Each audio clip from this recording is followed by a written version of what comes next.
Chapter 521. Immediately afterward, Sharon began to analyze.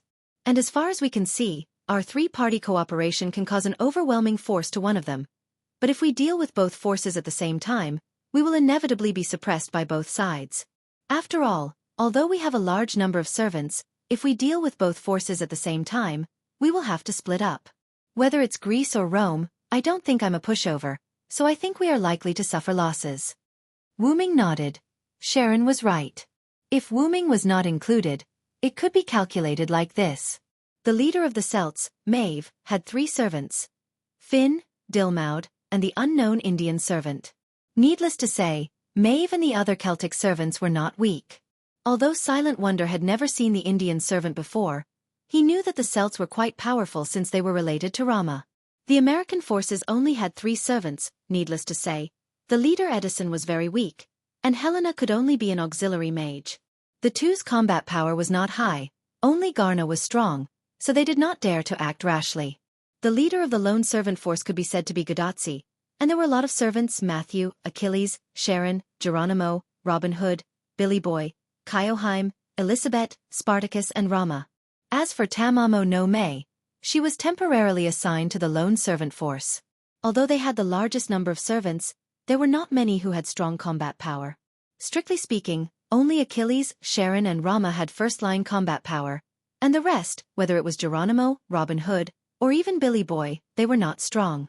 As for Kyoheim and Elizabeth, well, if they were compared to Wu Ming, Garna, and others, they would be honest mascots. Well, if Kyoheim didn't shout, Anjin Sama, and Elizabeth didn't sing, they would become very popular. Tamamo no Mae's words were mentioned before. If she was summoned as a berserker or some other job rank, Tamamo no Mae would be able to unleash the terrifying power of one of the 3 great monsters. But now, she was just an ordinary witch fox. Lastly, if Spartacus could release his noble phantasm, he would be a very good troublemaker. However, he would be tied up in a few moves, so he could not be counted on. Moreover, even if he did release a precious artifact, it would be self-destructing, and the price would be too great. Didn't you see that Caligula's berserker, who didn't have any powerful abilities, was stabbed by a noble phantasm? Although it was inappropriate to say so, in the face of a top-level servant like Wu Ming was certain that no one present, not even Sharon, would be able to survive if they fought with their lives on the line.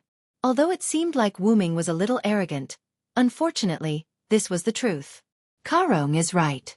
Since that's the case, let's split into 2 teams. Wu Ming decided to eliminate one of the forces first, and then attack the remaining forces. Immediately afterward, Wu Ming told everyone about his opportunity. They were still divided into 2 teams.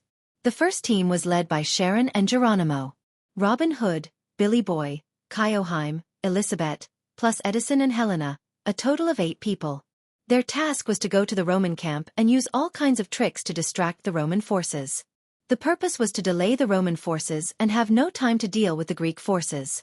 The Greek forces, on the other hand, were led by Wu Ming and other powerful servants to form the second team to eliminate them. Wu Ming returned to Washington first, and then led Maeve, Finn, and Dilmaud to Greece. Karna, on the other hand, was to join Rama, Achilles, and Spartacus to attack the Greek forces together with the Celtic forces brought by Wu Ming. For now, the Greek forces were much more difficult to deal with than the Roman forces. The Arcadian huntress, the divine magician, and the demigod hero were all stronger than the less mysterious Caesar, Cleopatra, and the others. Because of this, Wu Ming decided to gather powerful forces to eliminate the Greek forces first, and then attack the Roman forces. When Wu Ming and the other servants of the second team attacked the Greek forces, Sharon would lead the first team to entangle the Roman forces. Facing the less mysterious Roman forces, Wu Ming believed that Sharon and the others would not suffer any casualties. After all, they did not have to fight with their lives on the line. They just had to interfere with the Roman forces. That's a good plan. After all, even if we go to Greece with the second team, we won't be able to do much. It's better to go to Rome to interfere. Sharon agreed with the plan. The rest of the servants, Geronimo, Tamamo, and Karna, also had no objections. At this time Godotzi spoke. That Matthew and I? Godotzi asked weakly. Matthew also nodded. They could not contact Chaldea at the moment, so Godotzi and the others could only decide what to do next for the time being. Wu Ming pondered for a moment, then said, "To Chica and Matthew, I originally wanted you to go with Sharon, but as the master, I have to ask for your opinion, so you can choose which team to follow." After hearing Wu Ming's words, Gudatzi and Matthew looked at each other. But it didn't take long for Gudatzi to speak under Matthew's affirmative gaze. "Matthew and I will follow Teacher Ma's team." Then, Gudatzi stated her reason. "After all, you have to fight for your life. If Matthew and I go, it may cause trouble for you. After all, Matthew is not good at attacking. Let Matthew and I go to Rome to interfere." Gudatzi said to Wu Ming with a smile. Although Gudatzi wanted to go with Wu Ming, she knew that she was a human master, and her servant Matthew was only a defensive type. Following Wu Ming and the others' attack team would inevitably cause trouble. Therefore, Gudatzi suppressed her desire and chose to go with Sharon and the others to Rome. "It's really hard for you, Chica. It's great that you can think like this," Wu Ming said as he touched Gudatzi's little head. Although Wu Ming could also protect Gudatzi, he was always somewhat restrained. Therefore, Wu Ming was really pleased that Gudatzi could choose to follow Sharon to Rome. "It's nothing. I think if the doctor and the director were here, they would let me choose a team." Gudatzi smiled slightly, enjoying Wu Ming's touch. Retracting his hand, Wu Ming looked at everyone. "Since the task has been assigned, then I will leave first. I will inform Edison to meet you here later. At that time, I will use Edison's communicator to talk to you." Later, Geronimo informed Elizabeth and others of the plan. They naturally had no objection, and they were quite excited. Especially after Kyoheim knew that she and Gudatzi were in the same team. In this way, Wu Ming and Karna left together, and everyone was preparing for the upcoming battle. Chapter 522. Wu Ming and Karna left Riverton, but they were not going in the same direction. Karna was heading to the Great Lakes, which was the territory of the Greek forces, to look for Rama and the others. Achilles, Rama, and Spartacus set off during the day. According to Wu Ming's speculation, even if they were there, it was unlikely that they would rush into the Greek followers recklessly. Maybe they were just observing. After all, after this crisis, Rama also found the problem. Recklessness would not only fail to save his wife, but it would also put him in danger. After all, he was a king. Even if he was more impulsive when he was young, Rama was not ignorant. At present, there had been no movement from the Greek side, so Wu Ming judged that they had not made a move yet. This was good. Karna could meet up with them first, then lurk and wait for reinforcements. As for Karna's identity, Wu Ming gave him a Loon runestone, which contained a video recorded by Wu Ming, which was enough to prove Karna's identity. Besides, Achilles had also teamed up with Karna before when they were 14 knights, so he knew that Karna would not lie.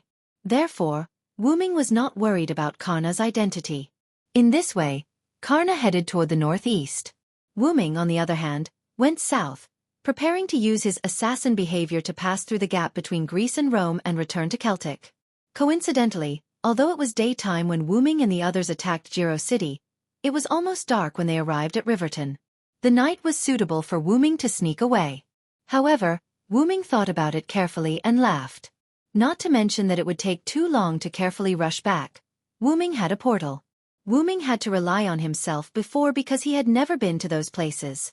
Now that he needed to rush back home, wouldn't that be putting the cart before the horse? Therefore, Wu Ming directly opened the portal and went to Washington. In the president's office in Washington, a black-purple spatial ripple appeared in front of the desk. Then, Wu Ming walked out of the portal. "You're back." Wu Ming let out a long sigh of relief, giving off the feeling of a wanderer returning home. However, Wu Ming chuckled self-deprecatingly. The feeling of home could only be felt in the root. After that, Wu Ming looked around the empty office. The office gave Wu Ming the feeling that no one had come here after he left. The books on the table were still the same as when Wu Ming left. "Xiao Sai, you're back." At this moment, the door to the office suddenly opened. The person who called Wu Ming Little Sai was undoubtedly Maeve. Then, Maeve threw herself into Wu Ming's arms. "I'm sorry, Maeve. I was delayed by something and came back late." Silent Wonder smiled at Maeve. His smile naturally contained an apologetic tone. However, Maeve didn't care. After shaking her head, she broke away from Wu Ming's embrace. Then, Maeve hugged one of Wu Ming's arms and said with a smile, "It's good that you're back." If there were outsiders here, they would probably be scared to death by Maeve's behavior. Therefore, the cold, arrogant queen who didn't treat men as humans had become so gentle. She was many times gentler than before Wu Ming left. Even Wu Ming was shocked. Was it because they hadn't seen each other for a long time that led to the release of mental stress? Ahem. In layman's terms, absence makes the heart grow fonder. Wu Ming sat on the president's chair without the slightest bit of guilt. The poor president had already died. Wu Ming hugged Maeve, who was sitting on his lap, and began to tell her about his experience. Maeve, on the other hand, was listening attentively, her big eyes sparkling. In other words, as long as we join forces with the American forces and followers to eradicate Greece and Rome, we will win.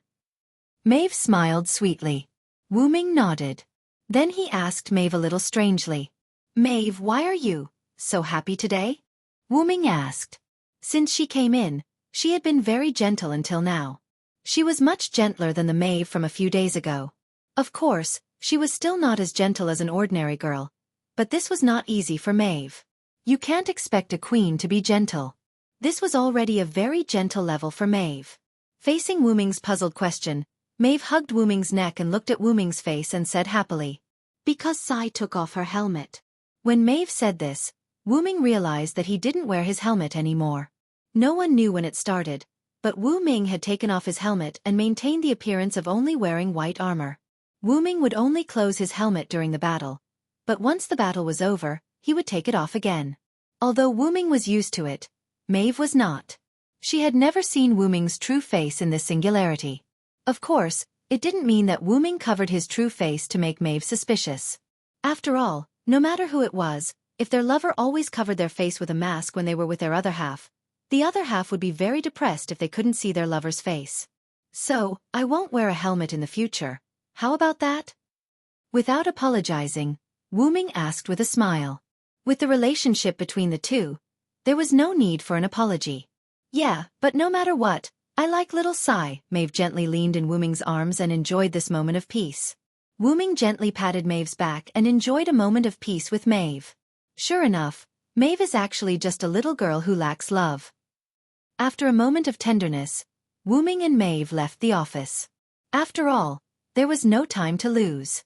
It was better to mobilize the troops and start the final battle. "By the way, Sai, that Indian servant left our side." "Left? What happened?" Although leaving a servant was not a big deal for the current situation, Wu Ming still wanted to know the inside story. "That servant is the hero of India, Achuna. He temporarily joined us on the grounds of following us to find Karna. Soon after he left. Wu Ming was taken aback. Achuna's mortal enemy was Karna. It seemed that he was still very persistent after death. No wonder he had some relationship with Rama. Rama was the seventh incarnation of Vishnu. Vishnu's sixth incarnation was the axe-wielding Rama, who appeared in the Mahabharata. It had some relationship with Achuna. But more importantly, the axe-wielding Rama was Karna's teacher. Karna's spear was transformed from the axe-wielding Rama's eternal blade. Wu Ming's heart suddenly skipped a beat. Karna won't meet Achuna halfway, right? Chapter 523. Maeve, gather Finn and the others and head to Chicago. I'll go check on Riverton. I have a feeling that Ajo and Karna have met. When it came to serious matters, Maeve was not ambiguous at all and immediately nodded. Wu Ming opened a portal and walked in. After Maeve saw Wu Ming leave, she reverted from a pretty girl to an incomparably domineering queen. She then gave an order to the Wu Ming guards outside. "All troops, head to Chicago." Outside Riverton town, a dark purple teleportation gate appeared. Wu Ming walked out. Although Wu Ming was going to Riverton, Wu Ming chose the place where he and Karna had parted. Wu Ming looked in the direction Karna had left. Lightning and fire kept appearing in the sky there. Wu Ming immediately took out his communication device and contacted Edison. Even if Karna and Ajo met, they wouldn't be able to determine the winner in a short time. "Hello, this is Thomas Edison." The Lionhead's deep voice came from Wu Ming's communication device. Listening to Edison's incomparably serious voice, Wu Ming was amused. Could you imagine a giant lion head seriously talking on the phone? I'm Siren, President Edison. Wu Ming then told Edison to attack this place. Wu Ming also told Edison that Karna was with him. Understood. I'll go to Riverton with Lady Helena immediately with the mechanical infantry, Edison said seriously. Edison said solemnly and then hung up the communication device. Wu Ming smiled helplessly and put the communication device away. Wu Ming didn't go back to Riverton. Instead, he ran toward Karna, east of Riverton, in the Missouri River Basin. At this moment, two godlike figures were fighting. Whoosh, whoosh, whoosh. Several bolts of lightning shot towards the running Karna from the top of a small hill. Bang bang. Karna swung his spear and deflected the lightning arrows. The falling bolts exploded on the ground, creating many craters. Then, Karna condensed mana on his spear and swept it toward the small hill in front of him. Crack. Boom. Like cutting vegetables, the small hill in front of Karna was cut in half and then exploded by the mana contained in it. A dark-skinned figure flew up from the small mound, holding a strange bow in his hands. There was no doubt that the arrow that had attacked Karna was shot by him, and it had to be Ajo. Ajo wasn't worried about losing her cover. In the air, Ajo stood upside down and raised her bow. Karna shot a few more arrows. 5 lightning bolts attracted each other and shot toward Karna in the shape of a pentagram. This time, Karna didn't use his gun to knock away the arrows. Instead, he jumped at the moment the pentagon-shaped arrows were shot at him. Boom! The bolts landed on the ground, and the ground exploded. The strong wind blew Karna's white hair. Karna stood up and looked at Ajo, who had landed on the ground. While Karna was dodging the pentagram arrow, Ajona took advantage of the opportunity to flip over and adjust his position before landing steadily on the ground. Karna and Ajo stood opposite each other in the distance, giving off the feeling that they were about to negotiate. But unfortunately, neither Arzu nor Karna had the intention to speak. Ajo raised his bow and shot at Karna crazily with mana bolts.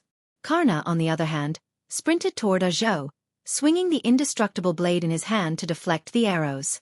From the moment they met, they hadn't said a word and had been fighting the entire time. The surroundings were full of holes from their battle. It was like a natural disaster. That was what Wu Ming thought when he arrived. Seeing the two fighting again, Wu Ming sighed. That black guy is Ajo? Wu Ming asked in surprise. Ajo seemed to have heard him and glanced at Wu Ming. However, compared to Wu Ming, Karna seemed to be more attractive to him. Wu Ming smiled awkwardly. After all, he was caught talking bad about Ajo. However, Wu Ming didn't expect Ajo to be a black guy. Wu Ming didn't try to hide his presence. Therefore, not only Ajo, but Karna also noticed Wu Ming when Wu Ming arrived. However, because he was fighting with Ajo, Karna didn't greet Wu Ming. Both of them didn't care about the others around them and only cared about each other. While they were fighting, Wu Ming shook his head and got rid of the thought that Ajo was a black guy. Then, Wu Ming stretched out his hand and a holy light spear appeared. Mythical Yggdrasil. Whoosh! Along with the sound of a relic being released, Wu Ming threw out a small but bright light needle. Karna and Ajo, who were in the middle of their battle, naturally discovered the needle of light. Furthermore, they sensed a considerable threat from it and hurriedly retreated. Poof! The light needle disappeared as soon as it pierced the ground, leaving a small but bottomless hole and a sound when it pierced the ground. Wu Ming learned this move from the Star Cup's consciousness. By condensing the holy spear, although the attack range was reduced, the power was increased. Otherwise, Karna and Ajo wouldn't have dodged in a hurry. Instead, they would have used their weapons to deflect Wu Ming's light needle. However, the current result was what Wu Ming wanted. Wu Ming didn't want the holy spear to turn into a powerful light cannon. This time, he only used it to interrupt the battle between Karna and Ajo. Wu Ming dashed forward and came to Karna's side. Although Karna and Ajo had separated, their eyes were still fixed on each other. This made Wu Ming wonder if there was some unspeakable gay relationship between the two of them. Can't we not fight? Wu Ming didn't ask anything else and just asked this question. After all, they were about to start a war with the Greek forces. It would be difficult for them to lose a top fighter like Karna. I'm afraid not. Ajo and I are mortal enemies. I don't want to fight, but it seems that Ajo wants to defeat me. I'm afraid I can't help you. After hearing Karna's words, Wu Ming looked at Ajo. Wu Ming saw that Zhou's eyes were filled with strong fighting spirit and an incomparably persistent desire. It was obvious that he wouldn't let Karna go. There were only two ways to deal with Zhou. The first was to let Karna and Zhou fight. After all, if Wu Ming forcibly took Karna away, Zhou would definitely chase after him.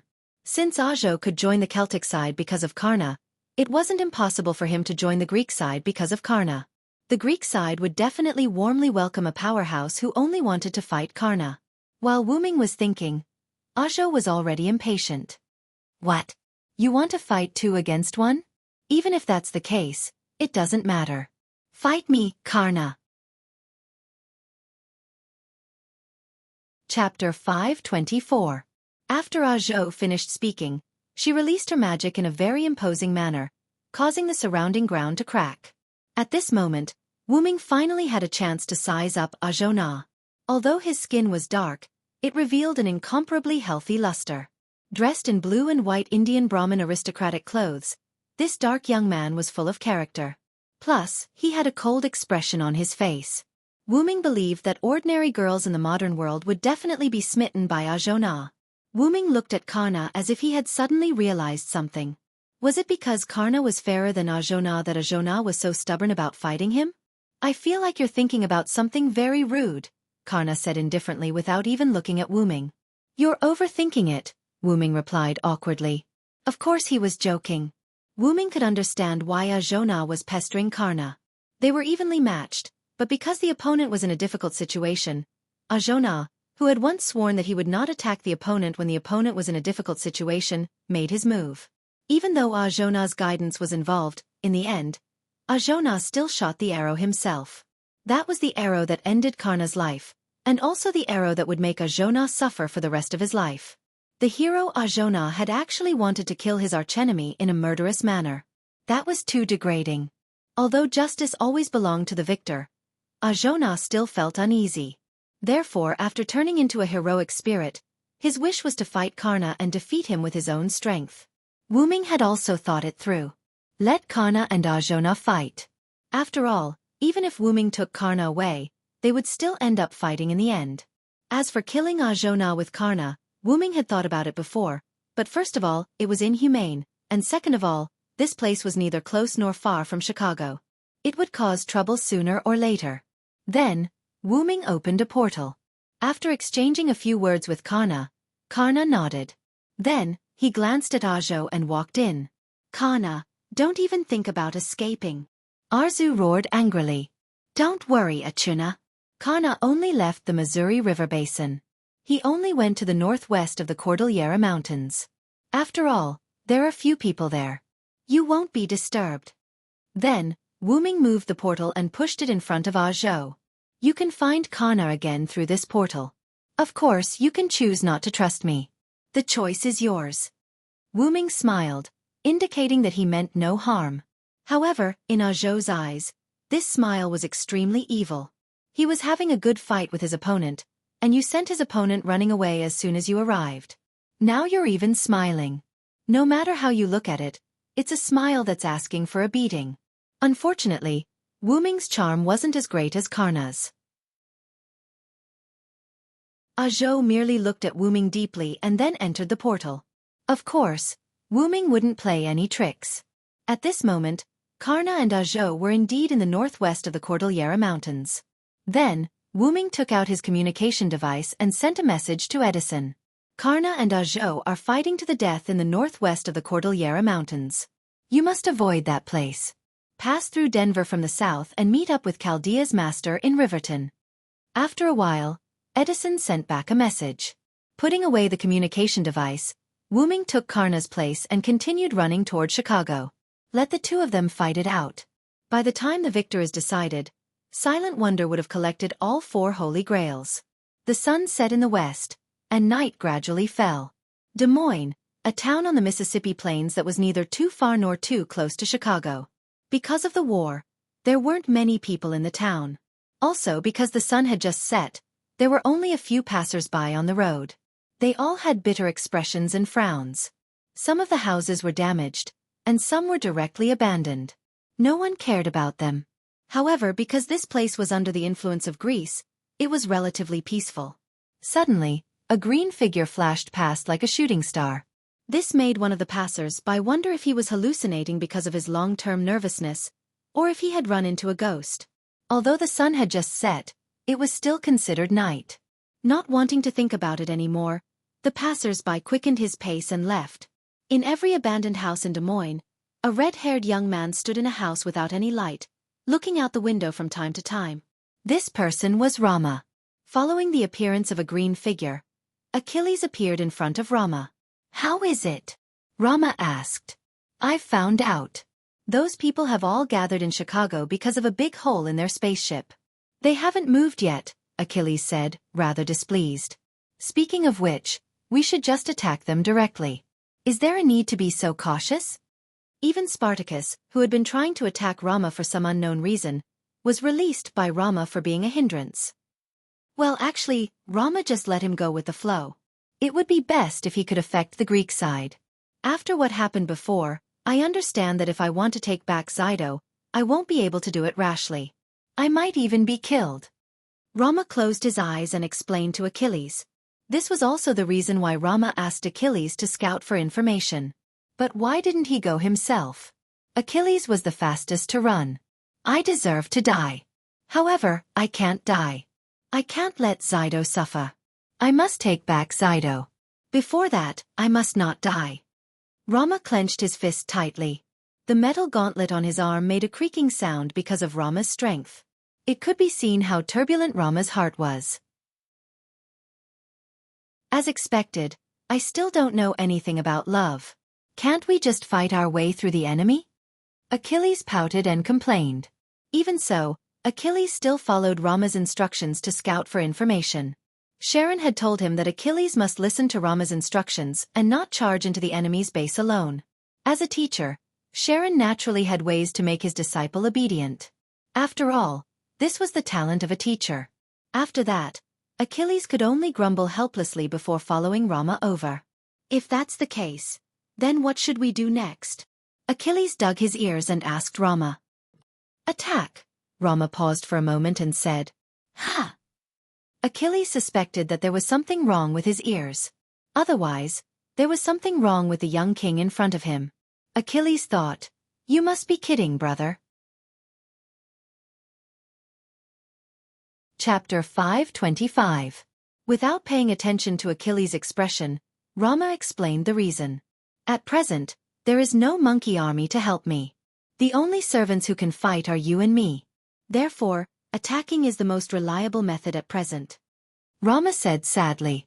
When he thought that Xido might have been killed, Rama's heart was full of uneasiness. The young Rama still had the courage to be foolish. After Rama finished speaking, Achilles' forehead showed the word V. "Isn't that the same as my previous proposal?" Achilles thought with a broken heart. Suddenly, a voice came. "I think you'd better wait a little bit." "Who is it?" Whether it was Achilles or Rama, they took out their weapons and were vigilant. "Don't be nervous." Then, accompanied by an optical camouflage illusion, Wu Ming's figure appeared in a corner of the dim room.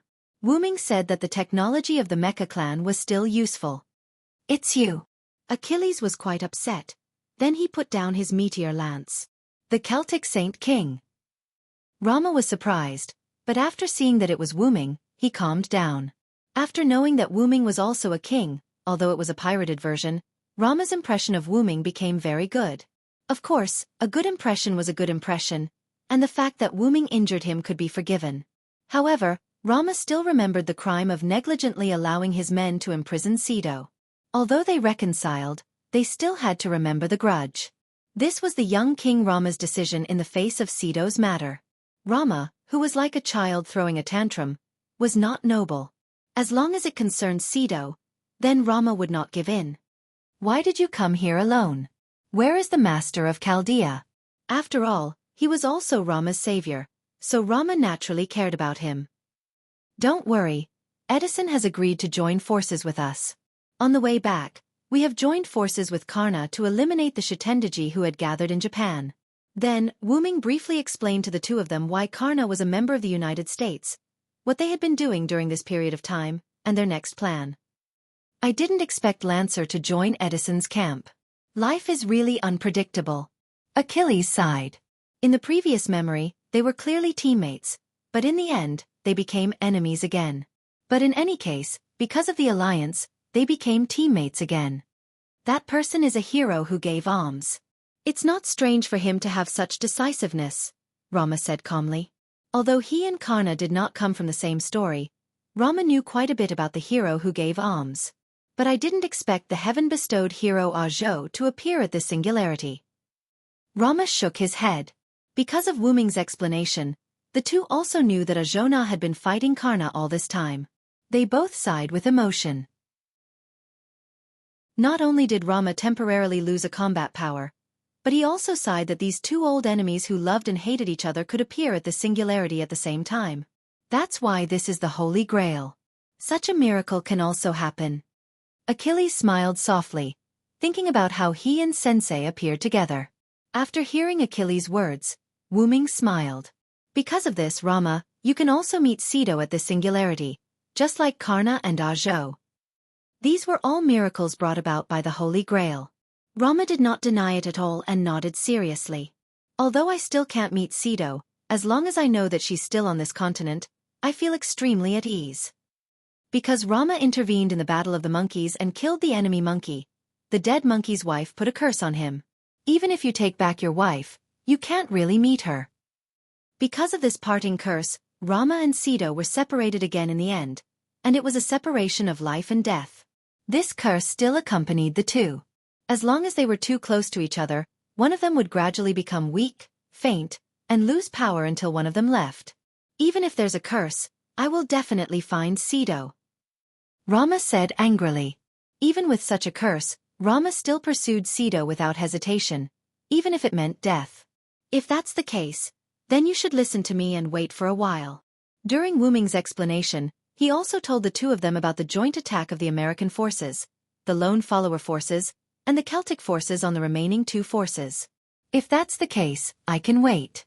Anyway, I've been waiting for a day. Rama put away the eternal blade and sat cross-legged on the ground. Tisk, really, both of them are so difficult to understand.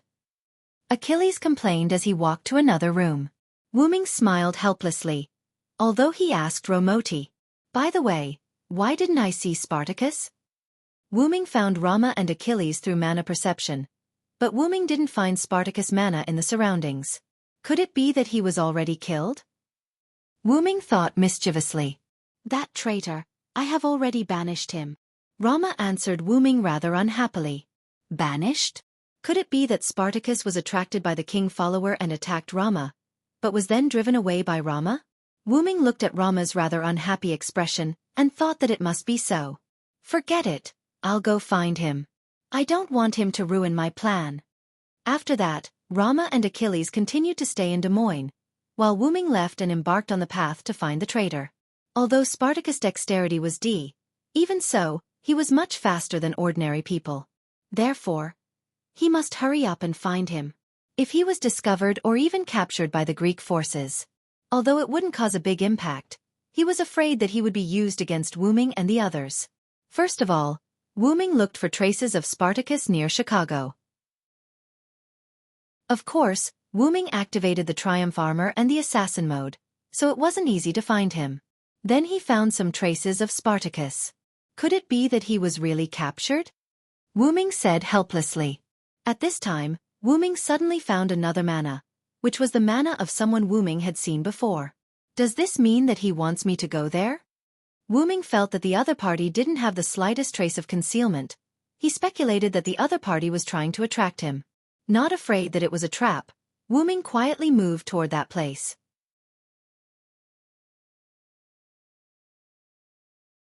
Chapter 526. In just a few seconds, Wu Ming came to a small high ground where a girl with beast ears holding a bow stood there. She seemed to be admiring the moon. After Wu Ming saw the girl with beast ears, he also let go of the unnecessary vigilance in his heart, lifted the magic version of optical camouflage, and slowly walked out of the shadows. Since it's you, I don't think this is a trap, Atlanta. After Wu Ming finished speaking, the girl with beast ears turned around. This person was the famous huntress of Greece, Atlanta. You really believe me? You know I'm a huntress, Saber. Without looking back, Atlanta just closed her eyes and said in a flat tone, "Since you call me Saber, then you must have the memory of the Battle of the 14 Horsemen. I don't think you will repay kindness with ingratitude." Wu Ming chuckled. Indeed, the only saber that Wu Ming had ever served as was Sod Rick during the Battle of the 14 Horsemen, which also showed that Atlanta had that memory. And because Wu Ming freed Black Assassin Jack the Ripper, Atlanta owed Wu Ming a favor. It could be said that when the Argo encountered Wu Ming before, Atlanta pretended not to know Wu Ming and did not expose Wu Ming's information, which was considered as returning the favor. However, it did not mean that there was no friendship between the two after the favor was returned. And now, Atlanta contacted Wu Ming, which was the embodiment of this friendship. "If you call me over like this, won't it attract Aisen's attention? Although I don't know him, I don't think that guy is very generous." Wu Ming walked to Atlanta's side and looked at the moon side by side. "Although Aisen is indeed a useless guy, it is because of this that he will trust me completely and send me out to search the surroundings alone. However, it was also because Atlanta was suitable for investigation that Aisen sent her here. So, in other words, Spartacus was really caught by you. Otherwise, why would he send Atlanta to scout for no reason?" Wu Ming really didn't know Aisen, but through historical records, in Wu Ming's opinion, with Aisen's timid temperament, he should keep all his combat power by his side. Unless there was a special situation. And Wu Ming didn't think that Atlanta was sent by Aisen. "It was Demetrius who spoke to Aisen, so Aisen sent me out." "Sure enough." Wu Ming nodded and then continued to ask, "So, tell me the specific information about the Greek side." Immediately afterward, Atlanta briefly told Wu Ming about the servants on the Greek side. The leader of the Greek side, or rather, the person who obtained the Holy Grail, was Aisen. Therefore, the search Argo was Aisen's precious artifact. The other servants on the Greek side were Archer Atlanta, Caster Medea, Berserker Hercules, Lancer Hector, and the captive archer Xido. That guy seemed to have told Aisen that as long as he defeated the other forces and seized all 4 Holy Grails, he would be able to establish a country on this land that was separate from human history and would not be burned down by reason. Then, like a fanatic, Aisen began to fight for hegemony, Atlanta said with a disdainful look on her face. He didn't know if she was mocking the Magic King or mocking Aisen for believing the Magic King who had cheated him so easily. I really don't know what Aisen is thinking. Back at the second singularity, he was already tricked by the Magus King. Even though it was with the help of Demetrius. Wu Ming didn't know about this, and Atlanta didn't care whether Aisen was deceived or not, so they stopped talking about this topic. "Well, I have understood the specific situation. So, why did you capture Xido? How could you threaten Rama with this? Isn't it a bit ridiculous? Rama might be controlled by others, but it was impossible for him to completely surrender to Aisen. Moreover, Xido could take the initiative to die for the people when Rama was old. Perhaps when Aisen threatened Rama with this, Xido would choose to commit suicide. In short, it was impossible. That guy did have such an idea," Atlanta said helplessly and disdainfully. "Oh, I overestimated Aisen." Wu Ming also smiled, but his smile was quite sarcastic. "However, you can completely leave Aisen's side. Why did you choose to stay? After all, there were not only Greek forces on the mainland." Wu Ming did not think that Atlanta would stubbornly follow Aisen's side. Atlanta was not a good person, but in the face of righteousness, she would not choose to follow Aisen's side. "Indeed, when I was in Oceanos, I left Aisen's Argo, but this time is slightly different." Atlanta shook her head.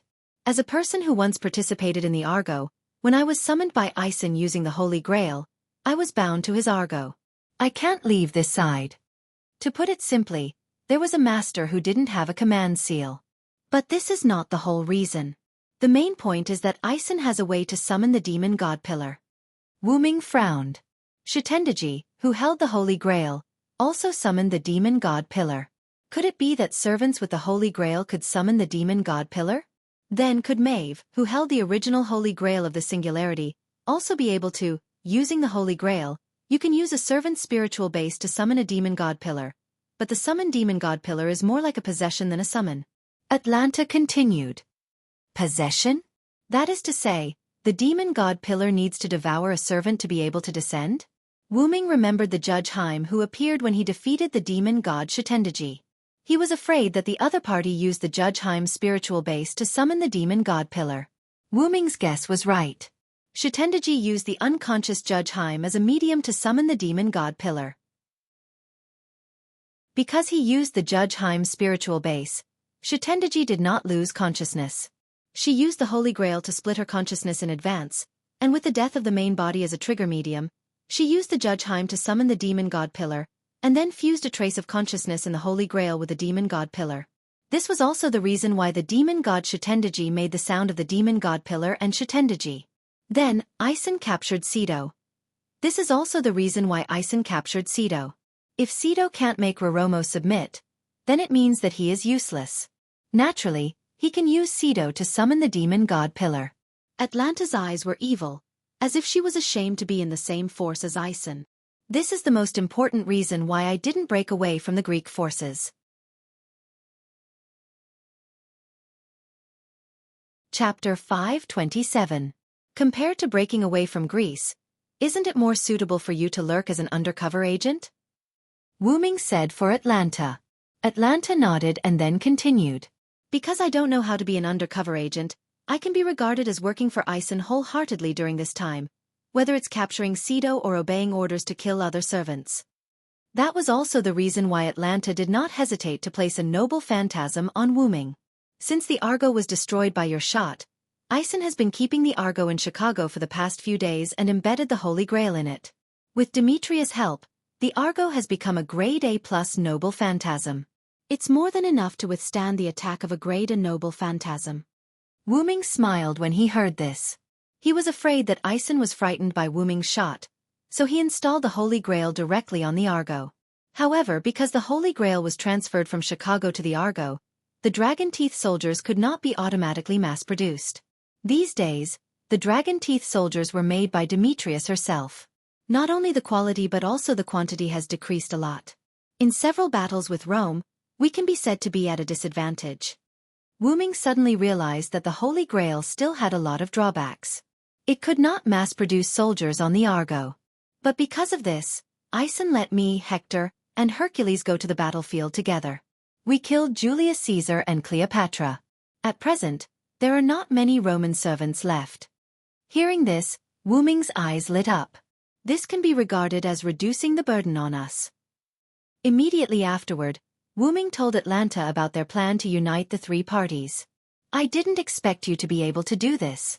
Atlanta looked at Wu Ming deeply.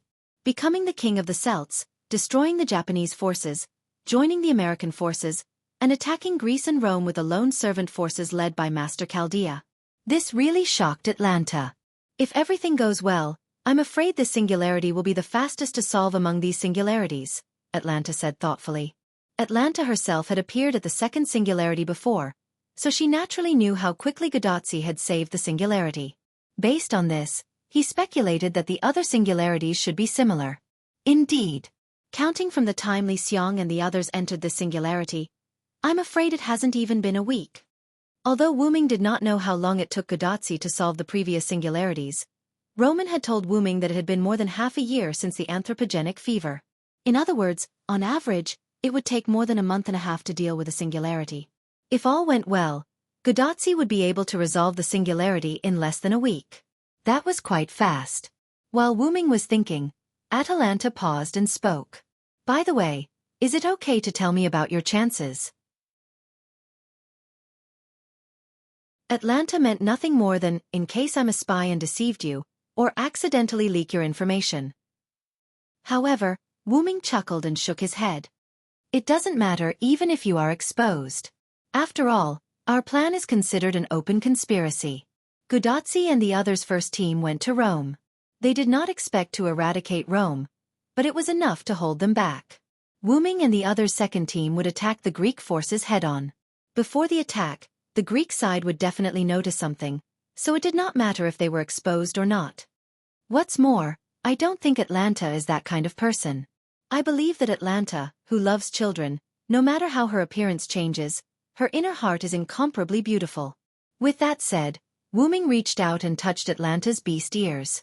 Because the distance was too close, Atlanta did not dodge and was caught by Wuming. Ha ha! Atlanta was shocked and quickly jumped away. What are you doing? You rude guy. Atlanta blushed, hugged her beast ears, and stammered. Sorry, I've been interested in your beast ears for a long time. It was just a spur of the moment. Wuming apologized with a smile, but the hand that was still floating in the air showed that Wuming was still thinking about the touch of Atlanta's beast ears. Atlanta blushed, gritted her teeth, and gripped the sky bow fiercely. Ahem, I have one more thing to ask of you. Wuming coughed and became serious. And it seemed that because Wuming had left a good impression on Atlanta, such a simple teasing was not enough to completely collapse the image built in Atlanta's heart.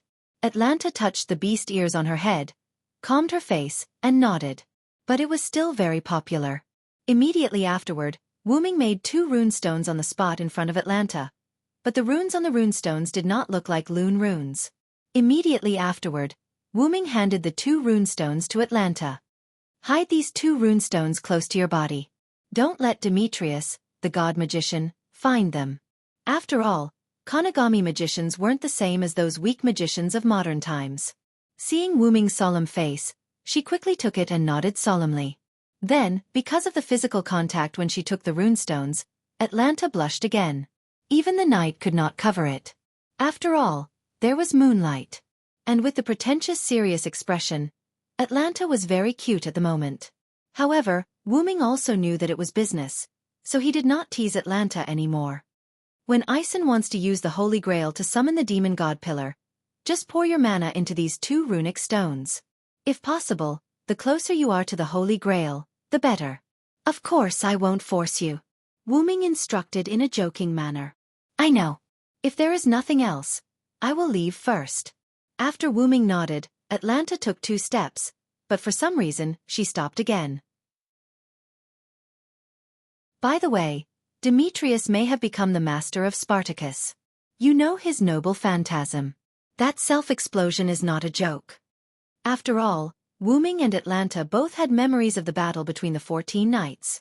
Naturally, they remembered the power of Spartacus' noble phantasm during the battle between the 14 knights. Are you concerned about me? Why don't you let me touch your beast ears again? Wuming smiled mischievously. Atlanta's face turned red in an instant, and she quickly left here. After Atlanta left, Wuming's mischievous smile disappeared. Looking at the gradually rising moon, Wuming always felt uneasy. At this time, Wuming found that something was wrong. The sky is not normal.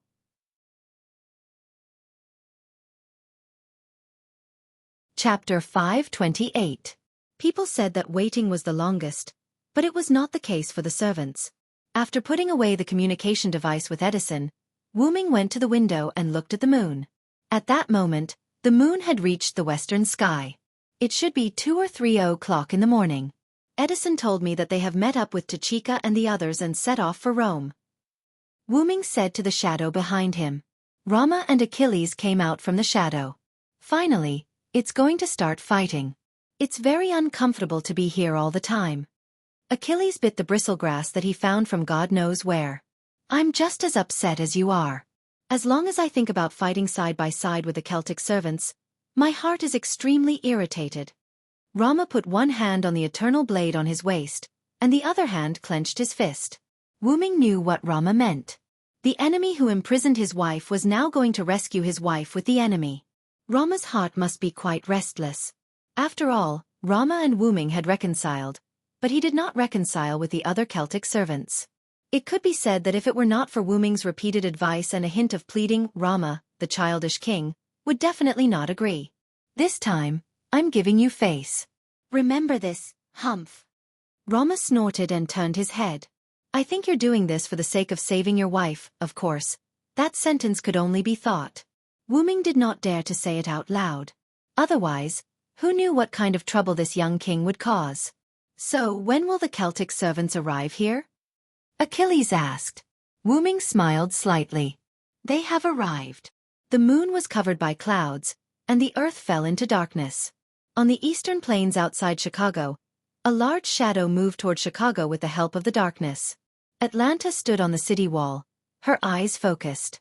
Even the moonless night could not cover the sharp eyes of the huntress. Celtic people? Atlanta said softly as if deep in thought. She then jumped, left the city wall, and returned to the city of Chicago. Without a doubt, she had gone to inform Ison. It's time for me to come out. Defending the city is my specialty. After Atlanta left, a middle-aged man carrying a javelin that was much longer than an ordinary javelin walked to the city wall. Gradually, a gust of wind blew, and the dark clouds in the sky that were blocking the moon were blown away. The moonlight illuminated the land. Countless soldiers with the same face advanced towards the city of Chicago in an orderly manner. Even Hector couldn't tell how many soldiers they had. The only two things that stood out from the rest were the 3 servants with weapons in their hands at the front of the army, and the luxurious ox cart pulled by 2 divine bulls in the middle of the army. I didn't expect Queen Maeve to personally come to the battlefield. Hector scratched the back of his head, seemingly feeling helpless about the situation. Even though Greece had always been at war with Rome, it did not mean that they had never fought with the Celts. In fact, what Wu Ming didn't know was that whether it was the Celts, Greeks or Romans, they had killed or injured each other. However, because it was only a battle between a single servant, the information was not circulated. Of course, from a general point of view, some information that was not so secret was still known. For example, the leader of the Celts was Maeve, because she never deliberately hid herself and even publicized it. Therefore, Hector concluded that Maeve must be sitting in the luxurious ox cart. For a woman like Maeve who thought highly of herself, it was natural for her to do such a thing. Of course, Hector didn't know Wu Ming's information. Not to mention that Wu Ming was summoned less than a week ago, Maeve didn't deliberately publicize it. Of course, this was Wu Ming's idea. Then those 2 spearmen must be Celtic warriors. How valiant. They didn't let a single dragon fangs go and quickly ambushed here. I wouldn't do something like that. Hector smiled bitterly as he spoke faintly. Just like what Hector said, Greece's territory was full of dragon fang soldiers, and the Celts were able to sneak into Chicago in the middle of the night without being discovered. This was undoubtedly due to the help of the servants. I really hope it's as simple as defending the city. Uncle is very clumsy about other things. After sighing, Hector began to command the dragon fang soldiers to prepare for the enemy's attack. Not far from Chicago, Finn waved his hand, and the entire army stopped in place as if they had received an order. This was the privilege of the Holy Grail's generals. Now, the enemy must have discovered us. The next command will be handed over to the Queen, Dilmund. Finn said lightly. Yes, my lord, I will go and greet the Queen. Dilmund bowed to Finn and then walked to the rear. Just as Dilmund said, he was ready to welcome the Queen's carriage. To be able to let the army arrive here without being discovered, your wisdom is really terrifying. Next, it's time to show my bravery. Fergus grinned. Finn had a good impression of this big guy. Well, after all, they were both Celts. Then I'll have to trouble the magic sword envoy to take the lead. In just a moment, the ox cart came from the center of the army to the front line. We're here already, Finn. Good job. A noblewoman's voice came from the carriage pulled by the divine ox. Our army has arrived in Chicago, and the enemy has discovered us. So, when will His Royal Highness the Holy King appear? Finn asked politely. Your Holy King is on the other side of the city. I can feel it. In the carriage, Maeve took off her white silk gloves and looked at the bright red dragon-like pattern on the back of her hand formed by 3 command seals and smiled. Then, let's have Fergus break the city gate. No problem, right? Maeve said to Fergus outside the carriage. Of course, no problem. How can a Celtic man say no? After saying that, Fergus walked forward with the magic sword spiral sword on his shoulder. After the Holy Grail's treatment, Fergus had completely recovered, and now he was full of energy. On the city wall, Hector looked at the man walking forward with the magic sword. He had already guessed what he was going to do. He's going to attack the city with a noble artifact. What a headache. Then, when Hector noticed that Fergus' noble artifact was getting brighter and the magic power was getting thicker, Hector retreated. Uncle, you can't stop it. This is already a noble artifact that's comparable to a city's noble artifact. Let's escape first. Then, a rainbow-colored light exploded after Hector left the city wall.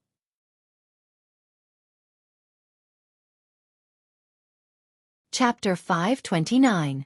Alright, I feel like I'm full of energy today. I'm sure you'll be satisfied with this shot. Fergus raised his neon sword and laughed. One had to know that the A in A+ were not eye-catching individually, but when they were combined, it was no joke. Then hurry up. If it wasn't for your relic, I would have asked you to leave earlier. Maeve's impatient voice came from the carriage. Naturally, by leaving the stage, he meant that he had died. Also, although I don't mind you taking advantage of me verbally, I would be happy to see little Sai kill you.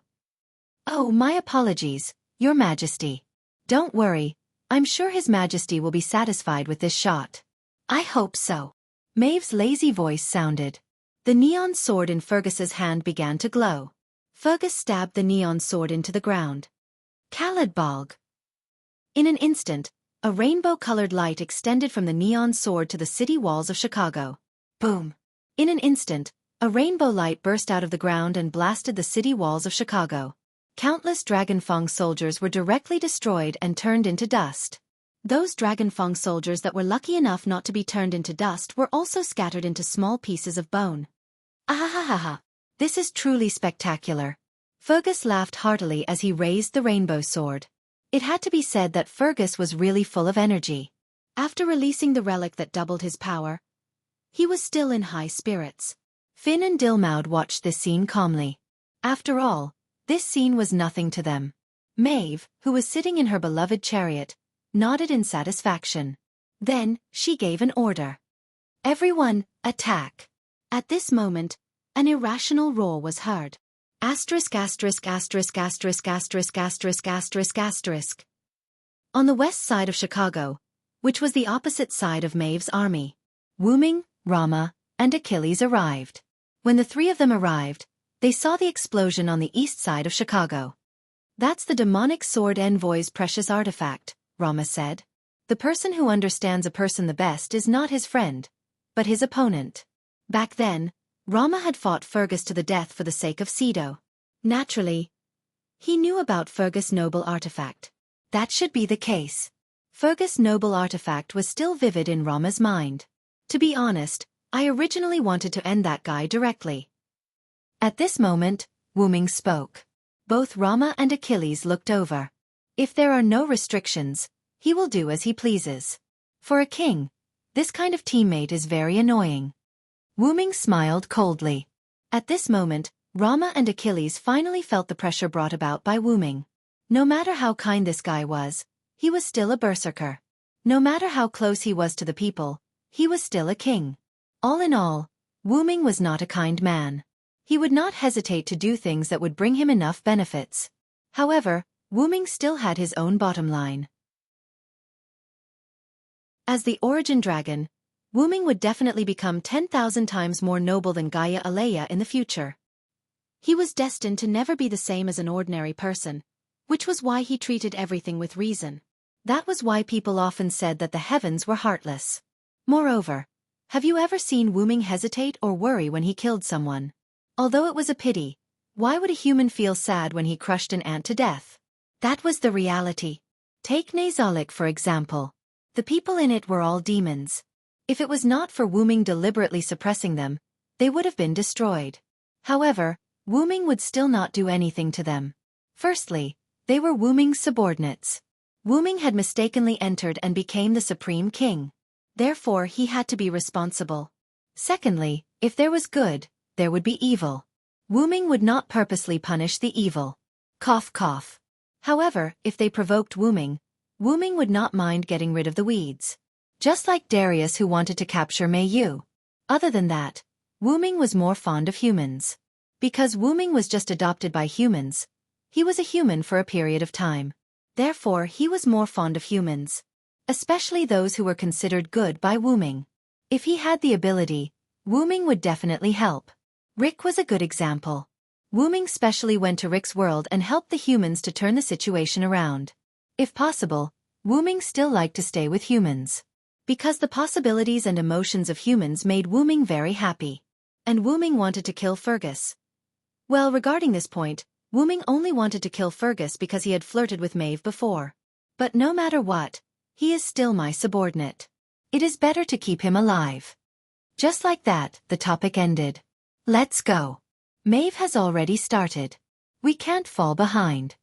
Saying that, the three of them walked towards the west wall of Chicago. Wu Ming started to move. On Maeve's side, there was a small problem. Hercules let out a confused roar as he swung his axe and sword at Fergus. Bang! The ground that was hit by Hercules cracked. As for Fergus, he naturally dodged this attack.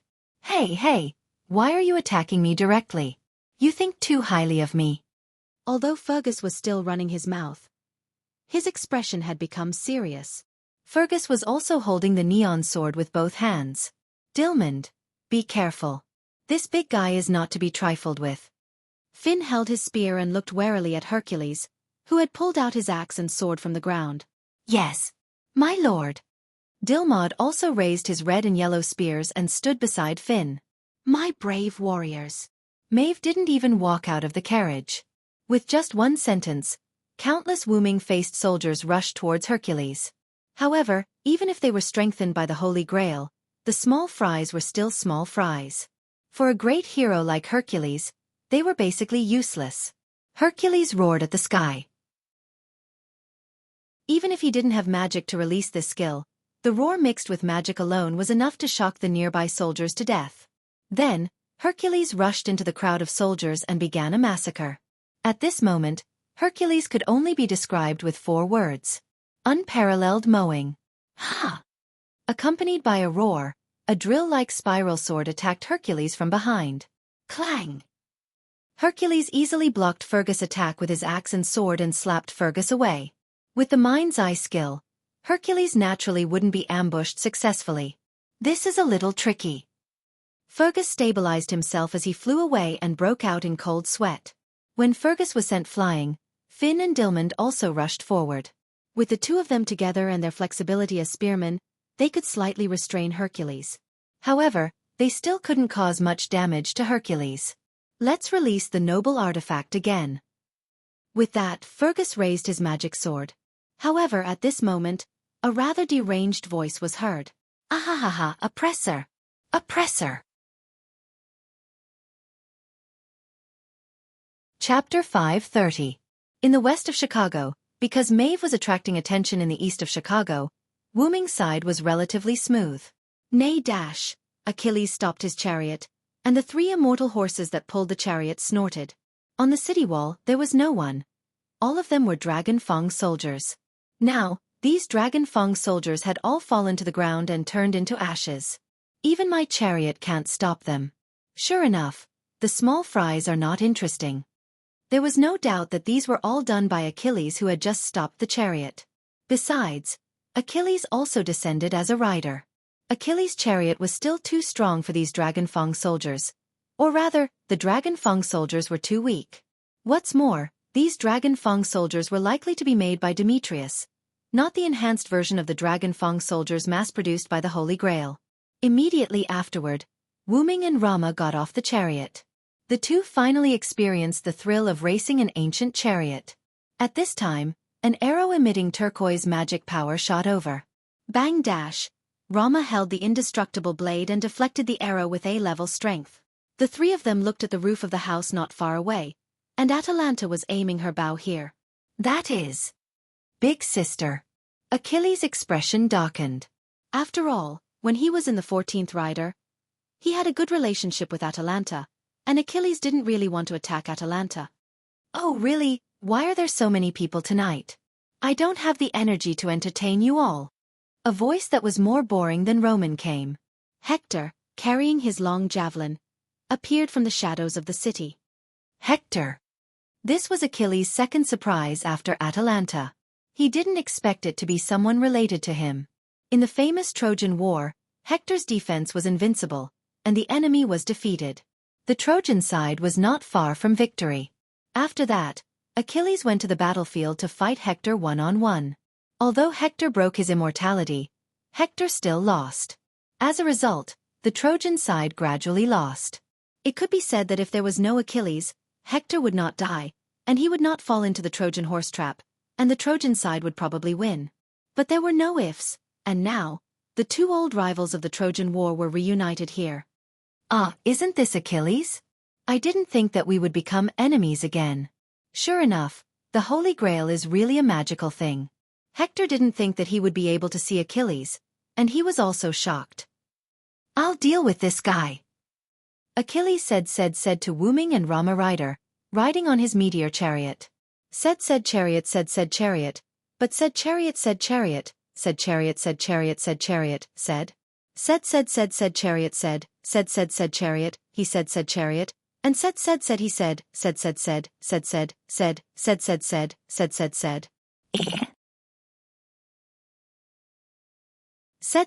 although said. Although Hector did not think that Atalanta could defeat the remaining two servants, he did not think that she would be able to defeat them.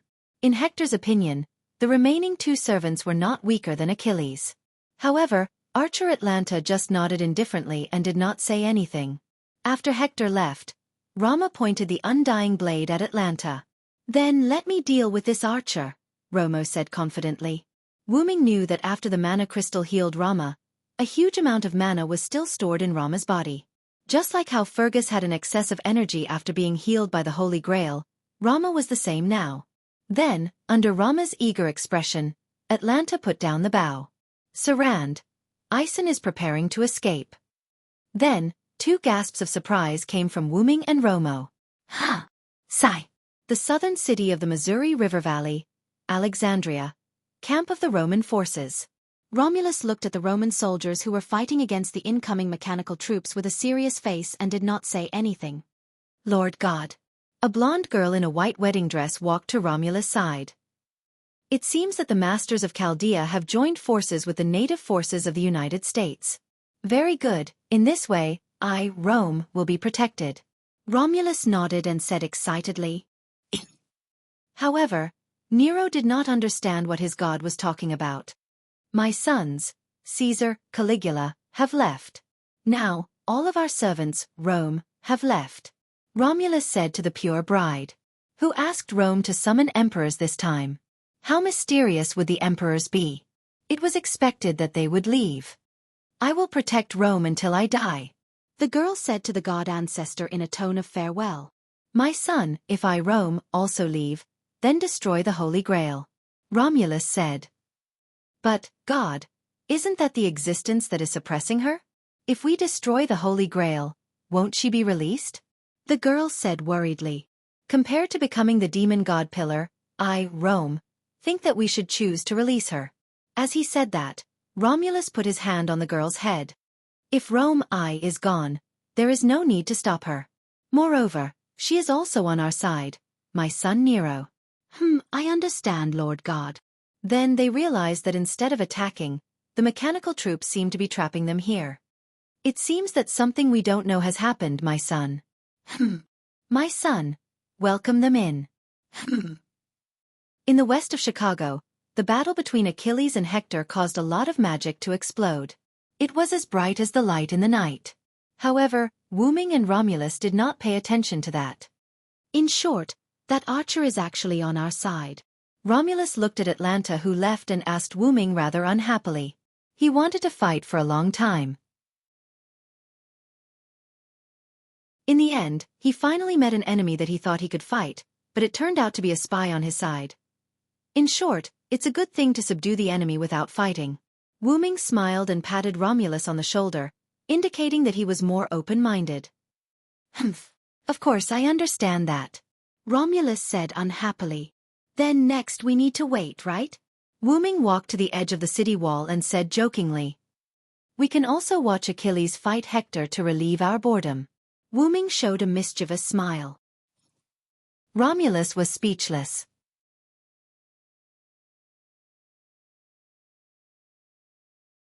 Chapter 531. Ahahaha. Oppressor. Spartacus laughed wildly and used his seemingly ordinary iron sword to madly charge into the crowd of soldiers. At this moment, Maeve had already retreated to the back of the soldiers, or it should be said that the soldiers were constantly moving forward. Maeve, who hadn't moved, fell behind the soldiers. If one paid close attention, they would discover that Spartacus was advancing towards Maeve. If Wu-Ming was here, it wouldn't be strange. After all, Spartacus liked to attack the so-called oppressors that he spoke of the most. In other words, it was normal for him to attack Maeve. "I can't let you pass, Berserker." At this moment, a tall man with a spiral sword stood in front of Spartacus. It was Fergus, who had been sent flying by Hercules.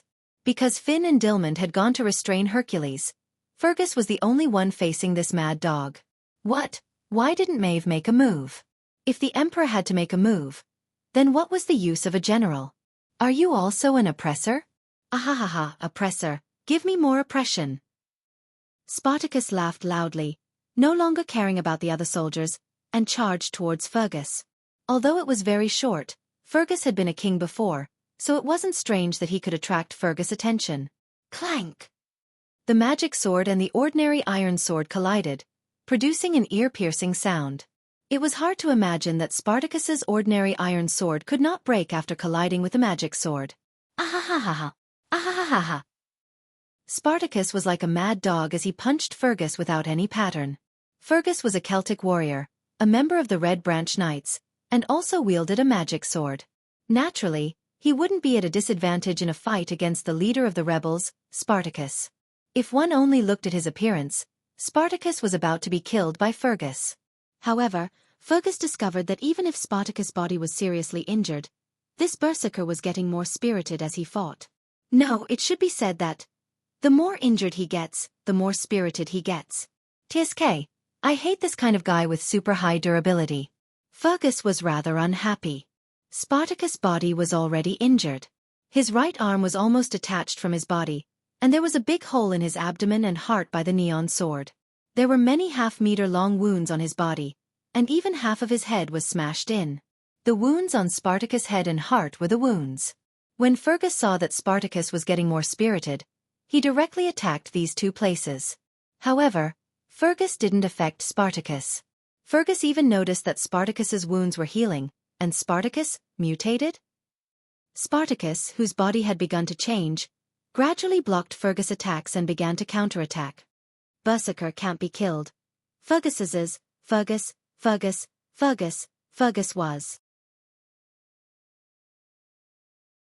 Fergus took a few steps back and was ready to use his noble relic to kill Berserker in one go. Ahahaha! Ahahaha! Oppressor! Come, give me even more pressure. However, Spartacus didn't give Fergus a chance. He was really like a mad dog, entangling with Fergus. In the face of a berserker like Spartacus, who had so many crazy skills, pure magic and physical attacks were basically useless against Spartacus. This was all thanks to Spartacus' noble phantasm and skills. The glory of being abused. B+ when the magician healed Spartacus, the amount of magic consumed was a quarter of the original amount. The more serious the attack, the more spirited Spartacus was until he brought out all his hidden strength. After a certain period of time, the injuries would be gradually healed. Unyielding will. No matter what kind of pain and despair he faced, he would not give in. An extremely strong will could obtain physical and mental endurance. Roar of the defective beast. Crying warmonger. A part of the damage received from the enemy can be converted into magic and stored in the body. The efficiency of the conversion of magic will increase as Spartacus' physical strength decreases. The magic accumulated in the body can be used to enhance Spartacus' ability. It could be said that Spartacus was on the same level as Hercules in terms of tenacity. Of course, it was only in terms of tenacity. Currently, there were only two ways to deal with Spartacus. The first way was to wait for Spartacus' noble phantasm to activate and self-destruct. The second method was to use the instant kill ability of the demon eyes of death perception to directly ignore everything and kill Spartacus. Of course, if one had the ability to directly destroy Spartacus' body, it could be said that he was killed instantly. Currently, Spartacus had not accumulated enough magic to self-destruct. However, Fergus had a noble phantasm that was enough to destroy 3 mountains. However, Fergus did not know about this. Moreover, his noble phantasm might not be able to kill Spartacus instantly. Fergus wanted to release his noble phantasm, but at the moment, Fergus was trapped by Spartacus, who was changing rapidly. In terms of attributes, other than Spartacus' durability being higher than Fergus, the rest of Spartacus' ability points were either the same or lower than Fergus. Coincidentally, Spartacus' agility was 2 levels lower than Fergus. Fergus also discovered this in the following battle with Spartacus. Therefore, after a few rounds of fighting with Spartacus, he used his skills to trip Spartacus and get behind him. Then, he took the opportunity to distance himself from Spartacus. Ha! Oppressor! Spartacus got up from the ground and shook his head. He then found Fergus, who was not far behind him. Then, Spartacus excitedly raised his iron sword and rushed towards Fergus. Spiral, get ready. Fergus calmly raised his neon sword as he looked at Spartacus, who was running towards him. Fergus shook his head helplessly as he looked at Spartacus, who was 5 meters tall and had accumulated mana due to his injuries. It's my misfortune to be able to meet you. Indeed, as an enemy, Spartacus was an incomparable headache because he couldn't be killed by ordinary means. Well, even as an ally, he was a headache. All in all, Fergus had had enough. He wanted to end this berserker completely. Fergus focused all his mana into the neon sword and even began to overdraw his spiritual base. After all, Fergus' mana was E. Fergus was afraid that he could not kill this thing. Taste the real neon sword. Just like Ibaraki Duji's noble phantasm, the neon sword emitted its last colorful light. Even Hercules, Finn, and Dilmun stopped fighting. Maeve, who was at the back of the army, did the same. The 4 of them turned their attention to Fergus and Spartacus. Ah! Oppressor, oh! The light covered the ground.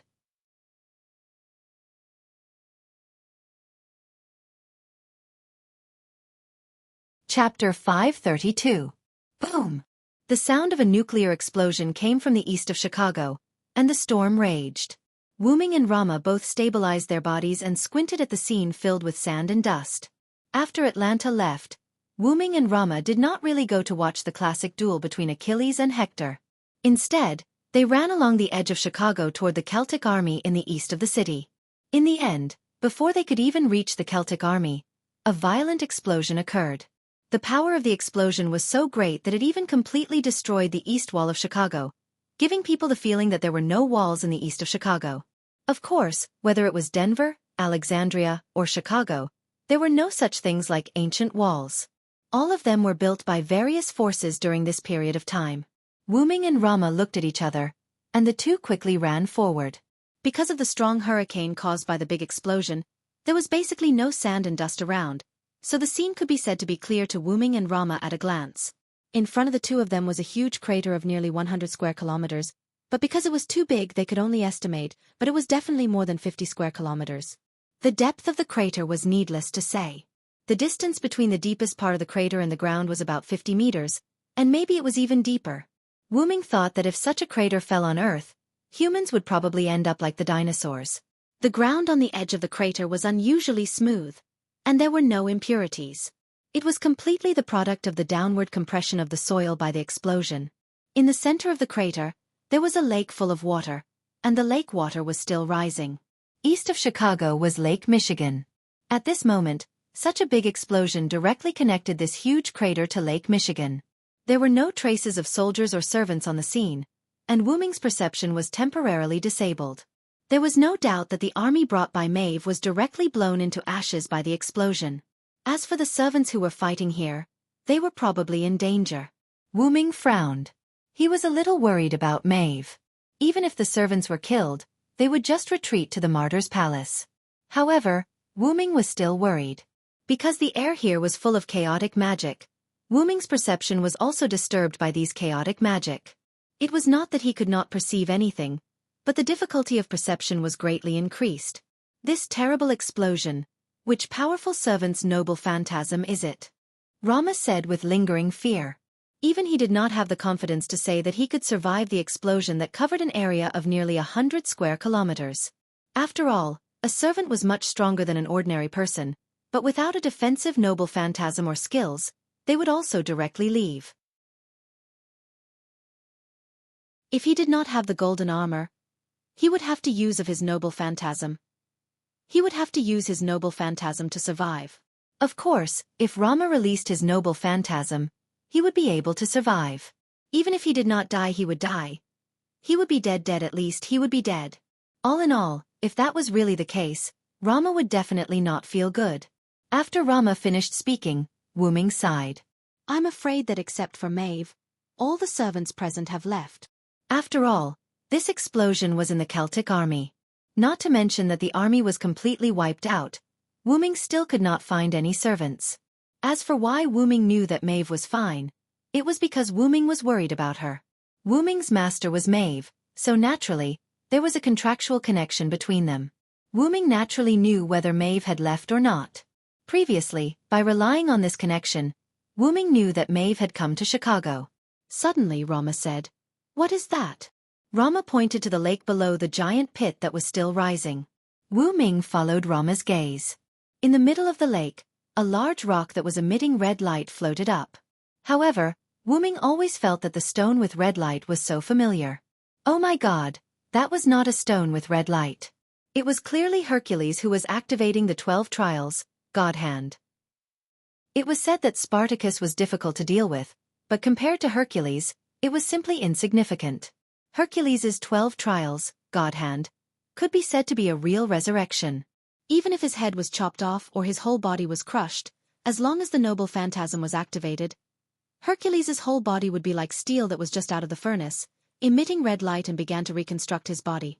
Not to mention, it would also increase the resistance of the cause of death. Hercules was the real difficult to deal with. Wu Ming fought for a whole day to retrieve Hercules's Berserker class card. In Winterwood City, the new 7 knights and the Dark King Arthur had to work together to kill Hercules. From this, one could see how tenacious Hercules was. Fortunately, Hercules was a berserker. Otherwise, if Hercules knew how to use his brain, it would be a disaster. In an instant, Wu Ming flew up and rushed to Hercules, who was still recovering his body. Rama did not stop Wu Ming. In Rama's opinion, facing an enemy, one should be ruthless, not to mention that this was a servant from Greece. However, this would disappoint Rama. Wu Ming would not waste his effort to kill Hercules. Not to mention how difficult it was to kill him. Moreover, now was not the time to waste on him. The reason why Wu Ming rushed to Hercules was to trap him. Wu Ming arrived above Hercules. Along with the crisp sound of chains, several pseudo-heavenly locks were taken out by Wu Ming and tied to Hercules. Heavenly locks targeted servants with divinity, and Hercules's divinity was as high as a class. However, Wu Ming was very clear about one thing. Even if heavenly locks could only trap Hercules for a short time, heavenly locks were only able to suppress Hercules. The stronger the divinity, the tighter the heavenly locks would be. However, Hercules's strength was as high as A+. In Wu Ming's opinion, Hercules was fully capable of breaking the heavenly locks. In that case, let alone these pseudo-heavenly locks. However, Wu Ming was only holding on to the idea of stalling for time. Subsequently, Wu Ming took out a lot of pseudo-heavenly locks that were stored in his noble phantasm. He only left one pseudo-heavenly lock and tied the rest to Hercules. In this case, it would take a long time to use only his strength. Wu Ming looked at the chain mummy in front of him and nodded as if he was very satisfied with his work of art. Subsequently, Wu Ming buried Hercules in the huge pit, which could be said to be the bottom of the lake. After that, Wu Ming and Rama looked for Maeve. Well, first of all, they had to ignore Rama's gaze.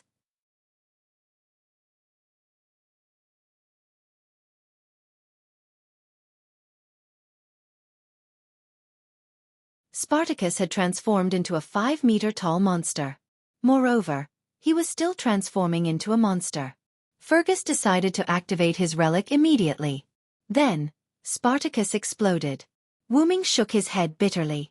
As expected, nothing good ever came out of this guy's capture. Rama tilted his head awkwardly. It was his fault. However, the young Rama king would never admit his mistake. Asterisk cough cough asterisk as Maeve was the furthest away and had the protection of the ox cart, she was not hurt. However, the 2 divine bulls were in trouble. These 2 divine bulls were not Achilles' immortal horses. Now, all their bones were broken and they were about to leave the stage. Fortunately, it was a noble phantasm, so they did not have to worry too much about it. After Wu Ming and Rama arrived, Maeve removed the noble phantasm. The divine bulls and the ox cart turned into mana particles and disappeared. Is Berserker's noble phantasm that powerful? Rama asked. It was normal for a powerful heroic spirit to have a powerful noble phantasm. However, Spartacus was just a rebellious gladiator. To put it bluntly, he was just a rebellious slave. Moreover, he was a slave who did not succeed in his rebellion and was quickly executed. No matter how one looked at it, such a person should not have such a powerful noble phantasm. He might be an exception. However, I've seen his noble phantasm before. Even if it exploded, it wouldn't be this powerful. Wu Ming put Maeve down from his arms, ignoring her dissatisfied expression. Then, Wu Ming looked at the lake behind him that was about to be filled. However, with Master's 3 command incantations and Fergus noble artifact charging Spartacus, it's not hard to imagine how much damage it could cause. Although almost 100 square kilometers was huge, if Karna and Wu Ming were to fight, thousands of square kilometers of land could be affected. That was also the reason why Wu Ming had asked Karna and Zhou to fight in the northwest part of the Cordillera Mountains. There were fewer people there and it was far away from the battlefield. Otherwise, they would be affected by the battle.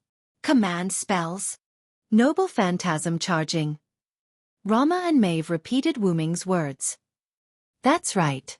Wu Ming nodded his head. Spartacus noble phantasm, crashing warmonger, is a permanent noble phantasm. It can convert the damage it receives into mana and store it in its body. It can increase its ability value and change its body. Finally, when the mana is full, it will self-destruct and launch a destructive impact. After explaining, Wu Ming paused and thought for a while.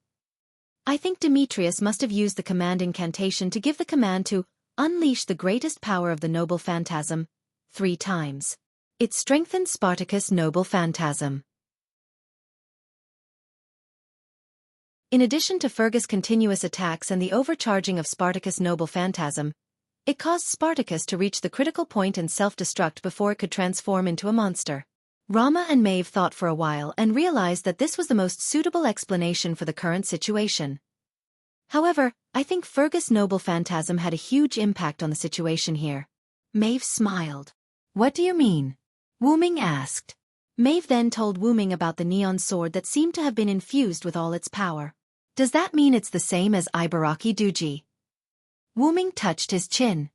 It seems like they've all left the battlefield. Needless to say, Fergus was the closest to Spartacus and was designated to leave the battlefield. As for Finn, Dilmund, and even Hercules, they had spent a lot of time repairing their bodies. It was likely that the 2 of them had also been forced out of the battlefield during the explosion.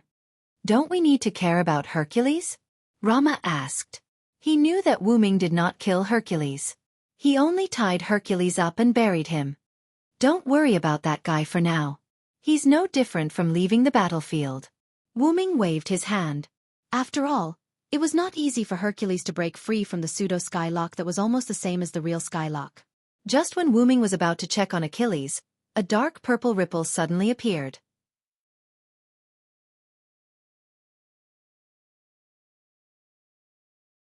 Chapter 534. The portal has been activated? Wu Ming was shocked. That's right. This was Wu Ming's portal. There's no time to explain. Come in quickly. Wu Ming said as he rushed into the portal. That's right, he rushed in. It was obvious how anxious Wu Ming was. Romo seemed to have thought of something and quickly rushed in as well. Maeve looked at the 2 of them rushing in. She blinked her eyes and walked in gracefully. Then, the portal closed. After passing through the portal and arriving on the other side, Maeve found herself in the belly of a ship. Then, a rather strange scene appeared before Maeve's eyes.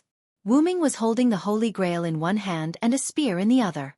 He placed the spear on the neck of a yellow-haired guy whose face was pale with fright. Next to the yellow-haired guy was a girl with pinkish-purple hair. She was holding a magic wand with a nervous expression. The beast-eared girl with green hair was aiming an arrow at the girl's head. If the girl with the magic wand made any strange movements, Maeve believed that the beast-eared girl's arrow would definitely pierce through her head. Behind Wu Ming was Romo. However, at this moment, Romo was holding a girl who looked almost exactly like him. Rama's face was filled with nervousness as he kept calling out names like, Cedo, Cedo. However, from the looks of it, Romo seemed to be unable to see the girl at all. He was like a blind person who could only rely on touch. However, from the looks of it, there seemed to be a problem with Romo's perception. Although on the surface, Romo could accurately touch Cedo, at this moment, Romo gave off the feeling that he was touching air. As for the girl who seemed to be called Cedo, she was already unconscious. This made my Fu daydream. If that girl was me, Would Xiao Sai be as anxious as she is? This was a girl's heart. However, Wu Ming was not paying attention to Maeve at the moment and did not know what she was thinking. Wu Ming was only paying attention to the yellow-haired guy. In any case, you're someone who entered the martyr's palace. Can't you have a little backbone? With that, Wu Ming rubbed the tip of his spear on Aisen's neck. However, Wu Ming's result was Aisen's howl. Squeak, squeak. Aisen's face turned pale and his hands were still trembling. Don't kill me, Aisen said in a trembling voice.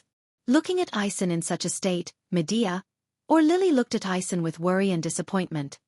Sir Aisen. After seeing such a traitorous witch, Wu Ming finally understood why Medea, who was abandoned by Aisen, would choose to follow him again.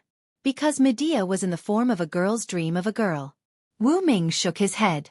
A guy like that was not worth his time. However, Wu Ming still did not lower the tip of his spear from Aisen's neck. Then, Wu Ming turned to look at Rama. Rama, can't you sense Sido? Wu Ming frowned. Although he had learned about the so-called curse from Rama, he did not expect the curse to be so powerful. Now, not to mention not being able to see, even the contact between the two of them, and even their own perception had become erroneous. This curse of never being together was not just for show. He did not know how a female monkey could place such a curse on Rama and Sido. That's right. Even if Sido and I were to hug each other, we would not be able to see or sense each other. Rama no longer referred to himself as you. At this moment, Rama was like a person who was chasing after hope. In the end, he realized that the hope was despair. Once Sido and I get too close, one of our powers and presence will gradually fade until they leave. Tears rolled down Rama's cheeks. As for which party would disappear, there was no doubt that it would be the weaker party. Wu Ming recalled the scene when he came back through the portal released by Atlanta. At that time, Sido was not restrained by any chains. However, there was no guarantee that Medea's magic did not restrict her. However, even so, Sido could not stand up at that time as if she was severely injured. At that time, Wu Ming sensed that Sido's magic power was insufficient, or rather, it was severely lacking. At this moment, looking at the many injuries on Sido's body, as well as the faintly discernible signs of his spirit base disappearing, how could Wu Ming not know what was going on? From being imprisoned on Alcatraz Island to this Argo, until now, Sido had been in a state of abuse. We did not do anything to Miss Sido. Please believe us. Lord Aisen only wanted to use Miss Sido as a hostage, Medea said weakly. If that was the case, the injuries on Sido's body were caused before he was captured on Argo. It was not unreasonable. It was common for the Celts to beat people half to death when they captured them, and they did not have the habit of healing their captives. In other words, Beowulf did not know how to heal at all, and he did not realize that he should heal Sido. In short, that guy was dead. Let's not care about him. Then, Wu Ming felt that something was wrong. Medea was the disciple of the goddess of magic, Hecate. She had many healing methods, so why didn't she heal Sido? However, Medea seemed to have seen through Wu Ming's question and answered it in advance. Miss Sido has always refused me to heal her, and she said something like, even if I die, I don't want to be a burden to Lord Rama. As if recalling the scene when Sido said those words, Medea was a little depressed. She also wanted to sacrifice herself for the people she loved like Sido did, but Aisen. While Medea was distracted, Wu Ming frowned in distress. However, he began to laugh bitterly in his heart. So if the other party did not want to heal, wouldn't you forcefully heal her? How gentle are you? However, if I didn't see wrongly, Aisen wanted to use Sido and the Holy Grail to summon the demon god Pillar. Wu Ming narrowed his eyes and looked at Aisen, who was so frightened that he could not speak. When Wu Ming said those words, Rama instantly raised his head with anger in his eyes. Rama was slower than Wu Ming by a bit. When he arrived, Wu Ming had already seized the Holy Grail and restrained Aisen and Medea with Atlanta. It was also Rama's arrival that caused the extremely weak Sido to fall into a coma. Following Wu Ming's instructions, Rama stumbled and found Sido through Sido's position that was left in his eyes.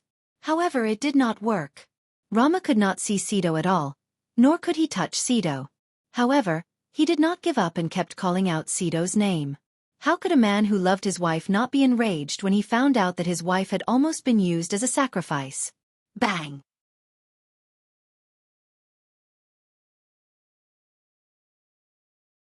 Chapter 535. Bang! Wuming moved his spear away from Isen's neck and blocked Rama's indestructible blade. Under the blade of the indestructible blade was Isen, who was paralyzed on the ground.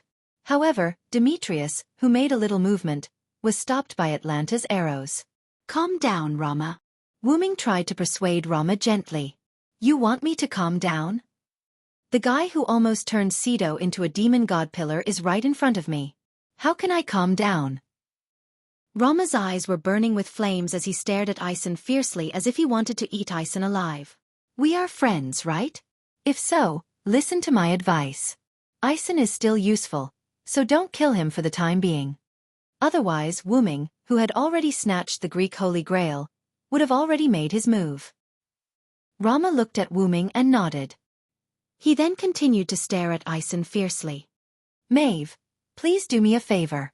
Wuming waved at Maeve, who looked like she was watching a family drama. Yes. Maeve smiled and came to Wuming's side. After that, Wuming took out a lot of healing potions from his precious artifact space. He then opened the teleportation door and let Maeve bring Sido away for the time being. After all, if Sido stayed with Rama any longer, he would disappear soon. After Wuming told Maeve about various things, Maeve carried Sido into the teleportation door. Thank you very much, Holy King. No. Saranda. Rama said sincerely to Wuming.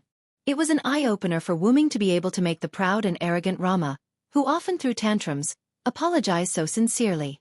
Since you are able to call me by my name, it means that we are friends, right? As he spoke, Wuming placed the Holy Grail into the golden ripple under Isen's gaze. He then extended his hand to Rama. Although Wuming treated Rama as a friend when Reeve shook hands with Rama, he did not expect that. Yes, that's right, my friend. Then, Rama and Wuming held each other's hands tightly. Then, don't attack Isen for the time being, alright? Wuming glanced at Isen, causing Isen to shuffle backwards in fright. After all, Isen was currently sitting on the ground. Sure. After all, this person had saved his wife, Sidwa. Moreover, this person was also his friend. Thus, Rama would naturally listen to him. As Rama spoke, he glared at Isen and no longer looked at him. Otherwise, the anger in his heart would not dissipate. Although Rama had promised Wuming to spare Isen's life for the time being, he wasn't the kind of person who would forgive someone who almost sacrificed his wife. It was also because of Wuming's face. Otherwise, even if Godotzi was here, with Rama's childish temper, he would have used the indestructible blade to slash Isen. Yes, the kind that even their own mother wouldn't be able to recognize. So Isen, now you are our captive. Wuming smiled and narrowed his eyes, which made Isen and even Demetrius feel a chill. In the sky, the Argo was moving towards Alexandria. On the Argo, Isen was controlling the Argo alone at the helm. If one didn't look at Isen's livid face and Atlanta behind him, who was holding the heavenly bow and staring at Isen as if he was her prey, then Isen's situation was not that bad. Demetrius, who was originally following Isen, was at the bow with Wuming and Rama, explaining the current situation of the Greek side. In short, after sending out Hercules, Hector, and the captive Spartacus, we only have Isen, Atlanta, and me left. Wuming did not look at Demetrius. He just looked ahead as if he was experiencing the feeling of flying in a boat. As for Rama, he sat cross-legged alone on the deck behind Wuming and Demetrius with his eyes closed, as if everything had nothing to do with him until they reached their destination, Alexandria. This was Wuming's purpose. Through Isen, he drove the Argo to Godotzi and others' gathering place, Alexandria. At this moment, only Rome was left on this continent, and it was now being restrained by Godotzi and others. This time, the battle against Greece was also messed up because of Spartacus' self-destruction. Although Finn, Dilmund, and Fergus had all left the stage, Silent Noise had taken the opportunity to imprison Hercules. She had also captured Isen and Demetrius, so overall, it was still a good outcome. As for Achilles and Hector, Wuming did not disturb them, just like he did not disturb Karna and Ajo. Now, as long as he got the Holy Grail of Rome, this singularity would be over. With that in mind, Wuming let out a long sigh as he looked at the clouds in the sky. At this moment, because Wuming and Rama did not reply, Demetrius waited there. Because waiting was boring, Demetrius would look at Isen from time to time, but every time, she would turn her head away in an instant. She was very nervous. She should be afraid of being misunderstood by Wuming and Rama. However, how could Wuming and Rama not notice it? Ahem. I already know the specific situation. Wuming clenched his fist and put it on his mouth and coughed. This scared little Midea so much that she trembled and almost cried. Don't worry, I won't do anything to Isen. Wuming shook his head helplessly, trying to calm Demetrius down. But, you cast such a vicious curse on Sir Isen. As she spoke, Demetrius looked like she was about to cry. Isn't it obvious? Wuming said with a bitter smile. I don't believe that Isen will be obedient. After all, he's a hero who can leave his name in the martyr's palace. Although Isen was weak, at least he was invincible when it came to piloting a ship. It could be seen from the fact that Wuming did not feel the slightest tremor when he stood at the bow of the ship.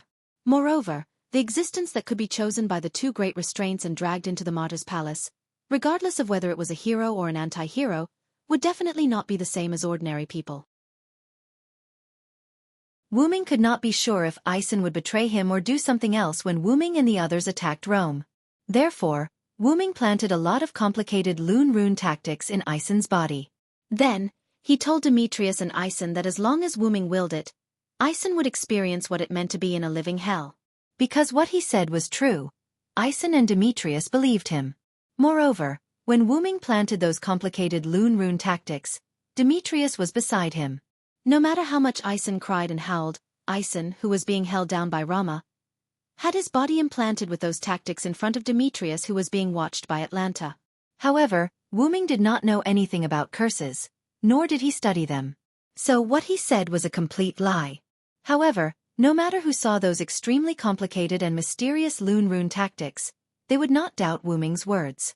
In the eyes of others, it was an extremely vicious curse.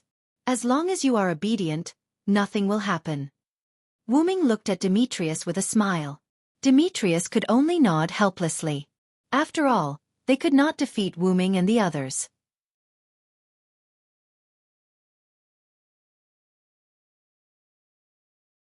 Chapter 536. Since Rama used him as a laborer, Isen's sailing speed was still very fast. Wuming estimated that it would only take about 10 minutes to reach Alexandria. That. Demetrius, who had been staying beside Wuming, spoke hesitantly. What's wrong? Wuming looked at Demetrius and asked. Just tell me what you want to know. There's no need to beat around the bush. After that, Demetrius took a deep breath and asked the question. Excuse me, the purplish black hole just now, was it a teleportation magic? Wuming was stunned for a moment before he realized what she meant.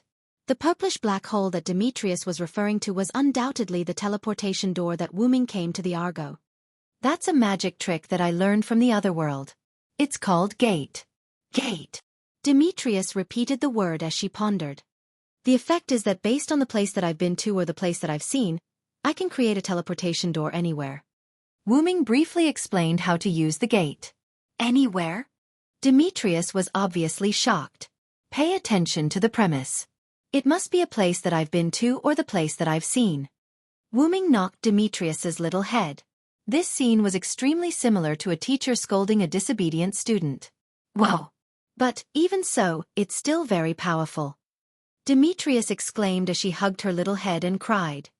Then, are there any side effects or other disadvantages? Demetrius raised her little hand. At this moment, she was also super interested in magic. There are no side effects at all. Well, if there's a disadvantage, it's that it can't be instantly teleported. Wuming looked at Demetrius with a perfect smile. At this moment, Demetrius's little head was filled with question marks. After all, you have to open the teleportation door first and then walk in. If you use this trick in a direct battle, it would definitely be useless. Also, if you use this skill in battle, if you can't close it in time, the enemy can also go through the portal. After all, Demetrius could only teleport by herself. That way, she would not be able to bring the enemy along with her. You're exaggerating.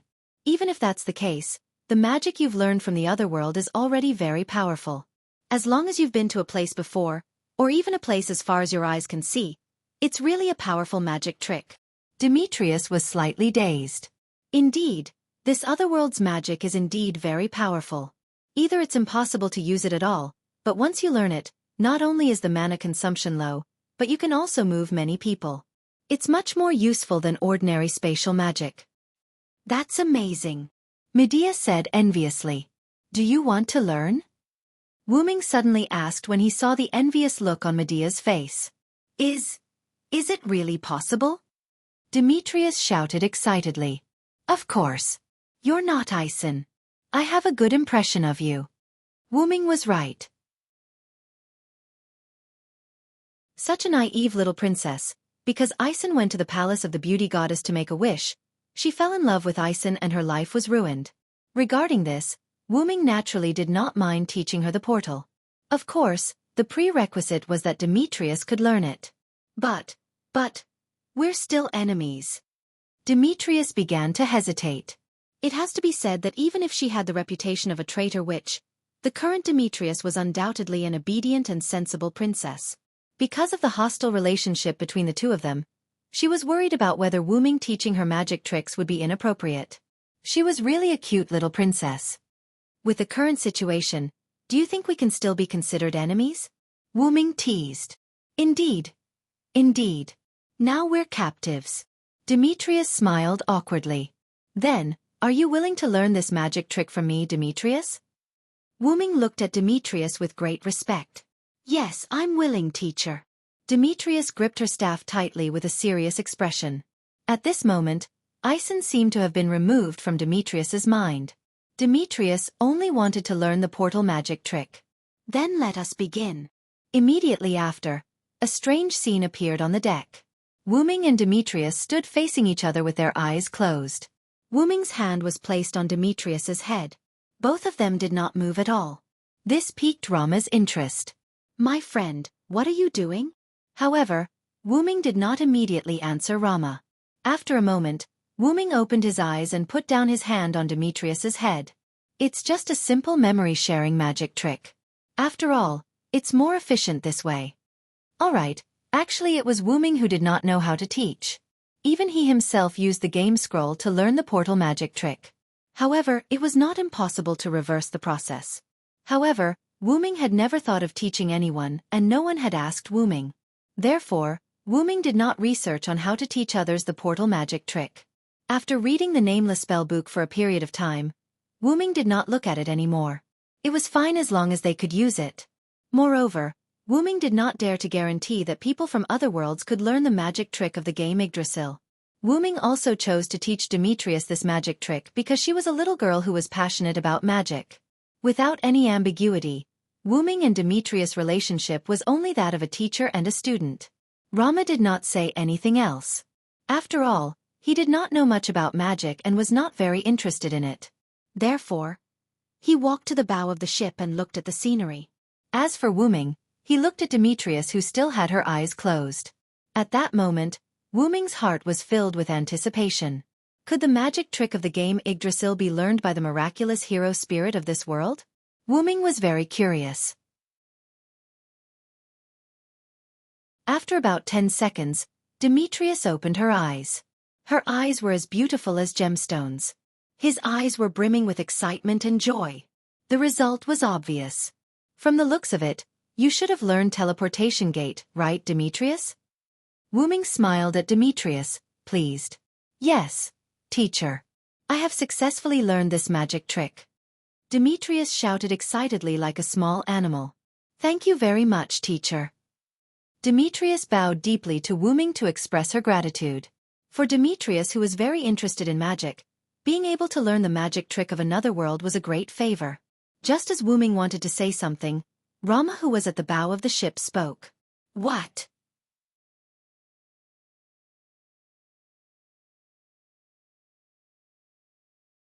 Chapter 537. My friend, come and see that? Romo said to Wu-Ming while pointing in a certain direction. Wu-Ming, who reacted, felt that he didn't need to look because the chilling magic power had been transmitted to him. But even so, Wu Ming continued to shift his gaze in the direction that Roma was pointing at. This place was a few kilometers north of Alexandria City. It could be said that they had not completely arrived at Alexandria City. At the location of Alexandria City, a behemoth appeared at this moment. A huge meat pillar that reached the sky, countless eyes that were constantly twisting, and a huge magic power that belonged to the demon god. Demon god pillar. Wu Ming narrowed his eyes. There was no doubt that it was the demon god pillar summoned by the Holy Grail of Rome.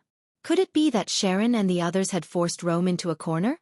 Otherwise, why would the other party casually summon the demon god pillar? Or could it be that Rome's forces were already on the verge of collapse? If that was the case, it was not unimaginable that they would be forced to sacrifice the demon god pillar. Wu Ming pondered. But this has confirmed that Rome was indeed defeated by Greece. At this moment, the Argo suddenly stopped. Ha! Wu Ming turned to look at Ison, who was at the helm. However, at this moment, Ison was squatting on the ground with his head in his hands. Even when Atlanta pointed her bow at him, he did not get up. With a sudden jump, Wu Ming came to the helm. What's going on? This guy suddenly doesn't dare to go forward anymore. Atlanta stared at Ison with disgust. Ison, on the other hand, ignored Atlanta's angry glare, as if he would rather die with his corpse intact. Ison, it seems that you know what that is. Wu Ming looked at Ison with interest. Of course I know. That's the demon god pillar. If we go there, we'll just be throwing our lives away. Moreover, we won't even have a complete corpse. I don't want to go there. Ison's face was pale, but he still shouted loudly at Wu Ming. Indeed, although Wu Ming basically cut down the demon god pillars like vegetables, that was only because Wu Ming's authority was powerful. Basically, every time Wu Ming got rid of a demon god pillar, he would use his authority. After all, demon gods were still gods. The authority obtained from killing gods was especially effective against demon gods. However, even if the demon god pillar was frequently destroyed by Wu Ming, it was undeniable that the demon god pillar possessed the supreme power of a demon god. It could be said that ordinary servants or even first-class servants could not defeat a demon god pillar, and the same was true for some of the top servants. Of course, unless one had a special relic or skill, only those who had reached Karna's level would be able to fight against the demon god pillars. As for the servants who were currently in Alexandria, even if Sharon was there was nothing they could do. Wu Ming suddenly thought of someone. If it's that vampire, he might have the power to defeat the demon god pillar. Although Pamilia was a monster and classified as an anti-hero, it was undeniable that the vampire had her own principles and restrictions. If there was a word to describe it, it would be aristocrat. If there was a word to add, it would be mysterious. After all, there was no record of such a vampire from anywhere. However, it was precisely because of this that Wu Ming felt that the other party had the means to deal with the demon god pillar. One must know that keeping a mysterious might not work in other worlds, but in the X-Moon world, it was a universal pass. In short, Wu Ming felt that the other party had that kind of ability. However, even if that was the case, Wu Ming could not choose not to take action. In that case, you stay here alone, we will go there ourselves. Without forcing Ison, Wu Ming took Atlanta away and went to meet with Romo. Before leaving, Atlanta once again stared at Ison fiercely, which scared Ison again. Without caring about Ison, Wu Ming found Demetrius. Since Ison is not willing to go, then Demetrius, you will send us there. Wu Ming said with a smile. Hey. Me. Demetrius was a little panicked. After all, at the moment, her spirit base was still that of an innocent little girl. Such a solemn task could be said to be quite difficult for her. Didn't you learn the magic I taught you? Now is the time to test you, Demetrius. Open the place where your eyes can reach. Wu Ming pointed to the direction of the demon god pillar. When Wu Ming said that, Demetrius was stunned. That's right, this is the time to test my results. Immediately afterward, under Wu Ming's encouraging eyes, Demetrius nodded heavily. Yes. I will work hard, teacher. Immediately afterward, Demetrius closed her eyes and began to activate the teleportation gate magic, or rather, magic. Wu Ming directly shared his memories and feelings of using the teleportation gate with Demetrius. Since Demetrius had confidently said that she had learned it, then she must have learned it. Wu Ming did not think that as a famous magician of the gods, Demetrius would deliberately deceive him because she could not learn such magic. As a result, as expected, gate! Demetrius opened her eyes, raised her magic wand and shouted. Immediately afterward, a pinkish-purple ripple as tall as a person appeared in front of Wu Ming and the other two. Atlanta and Romo looked at the pinkish-purple ripple with an indescribable expression. This made Demetrius blush instantly. Why? The pinkish-purple ripple filled the heart of a young girl. Hey! However, Wu Ming could only helplessly smile bitterly. This was really in line with Demetrius's character. Well done, Demetrius. You are indeed my disciple. After all, the necessary praise could not be lacking. Yes, thank you for your praise, teacher. After hearing her teacher's praise, Demetrius's face changed from red to normal. Although the color was a little strange, it was obvious that Demetrius had successfully released the teleportation gate. After nodding to Atlanta and Romo, the two walked into the teleportation gate. Then, Wu Ming looked at Demetrius. If possible, I really don't want my excellent disciple to fall into the hands of that guy. That guy was undoubtedly referring to Ison. But teacher, I am deeply in love with Lord Ison now. Demetrius did not care about Wu Ming's words. Instead, she showed a faint smile. Forget it, as long as you are happy, my disciple. Wu Ming shook his head with a smile and walked into the teleportation gate. I wish you good luck, teacher. Demetrius prayed silently.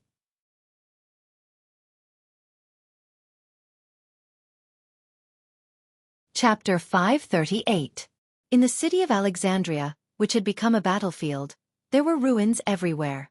And under the ruins, there were many residents who lived in the city. Compared to Greece, Celtic, and even Japan, Rome could be described as a force that was incomparably generous to civilians. After all, it was Rome, so it was not surprising. In this way, many residents would choose to live in the safest capital. Those people who were crushed under the ruins were such existences. However, the demon god pillar did not care about the life and death of those people. In other words, these residents would be attacked indiscriminately like the servants. Of course, the premise was that the servants didn't do anything. Matthew effortlessly lifted a stone slab that was pressing on a woman. Gudotsi quickly went up and helped the woman up. Are you okay? I will take you to a safe place. Gudotsi said eagerly. Child. My child. The woman said weakly, looking at the collapsed house. Gudotsi and Matthew could not bear to look at the woman. The possibility of a baby being crushed under such a collapsed house was almost zero. However, as if there was a temporary traffic jam in the underworld, the baby did not lose his life. Wah wah, as if he heard the voice of his mother, a baby's cry came. My child. The woman wanted to rush to the ruins to save her child. However, she was seriously injured, and after leaving Godotsi's support, she directly collapsed to the ground. Are you okay? Don't worry, we will save your child. Godotsi quickly supported the woman who collapsed to the ground. Then Godotsi nodded to Matthew. Matthew was stunned, nodded, and was ready to save the child. Human life is so strong and beautiful. Matthew smiled and thought. Then, a tentacle suddenly stretched out, or rather, smashed down. The target seemed to be Godotsi. Matthew naturally quickly came to Godotsi's side and blocked the attack with his shield. After Matthew came to Godotsi's side, Godotsi's wrist suddenly made a sound. Matthew, its target is the child.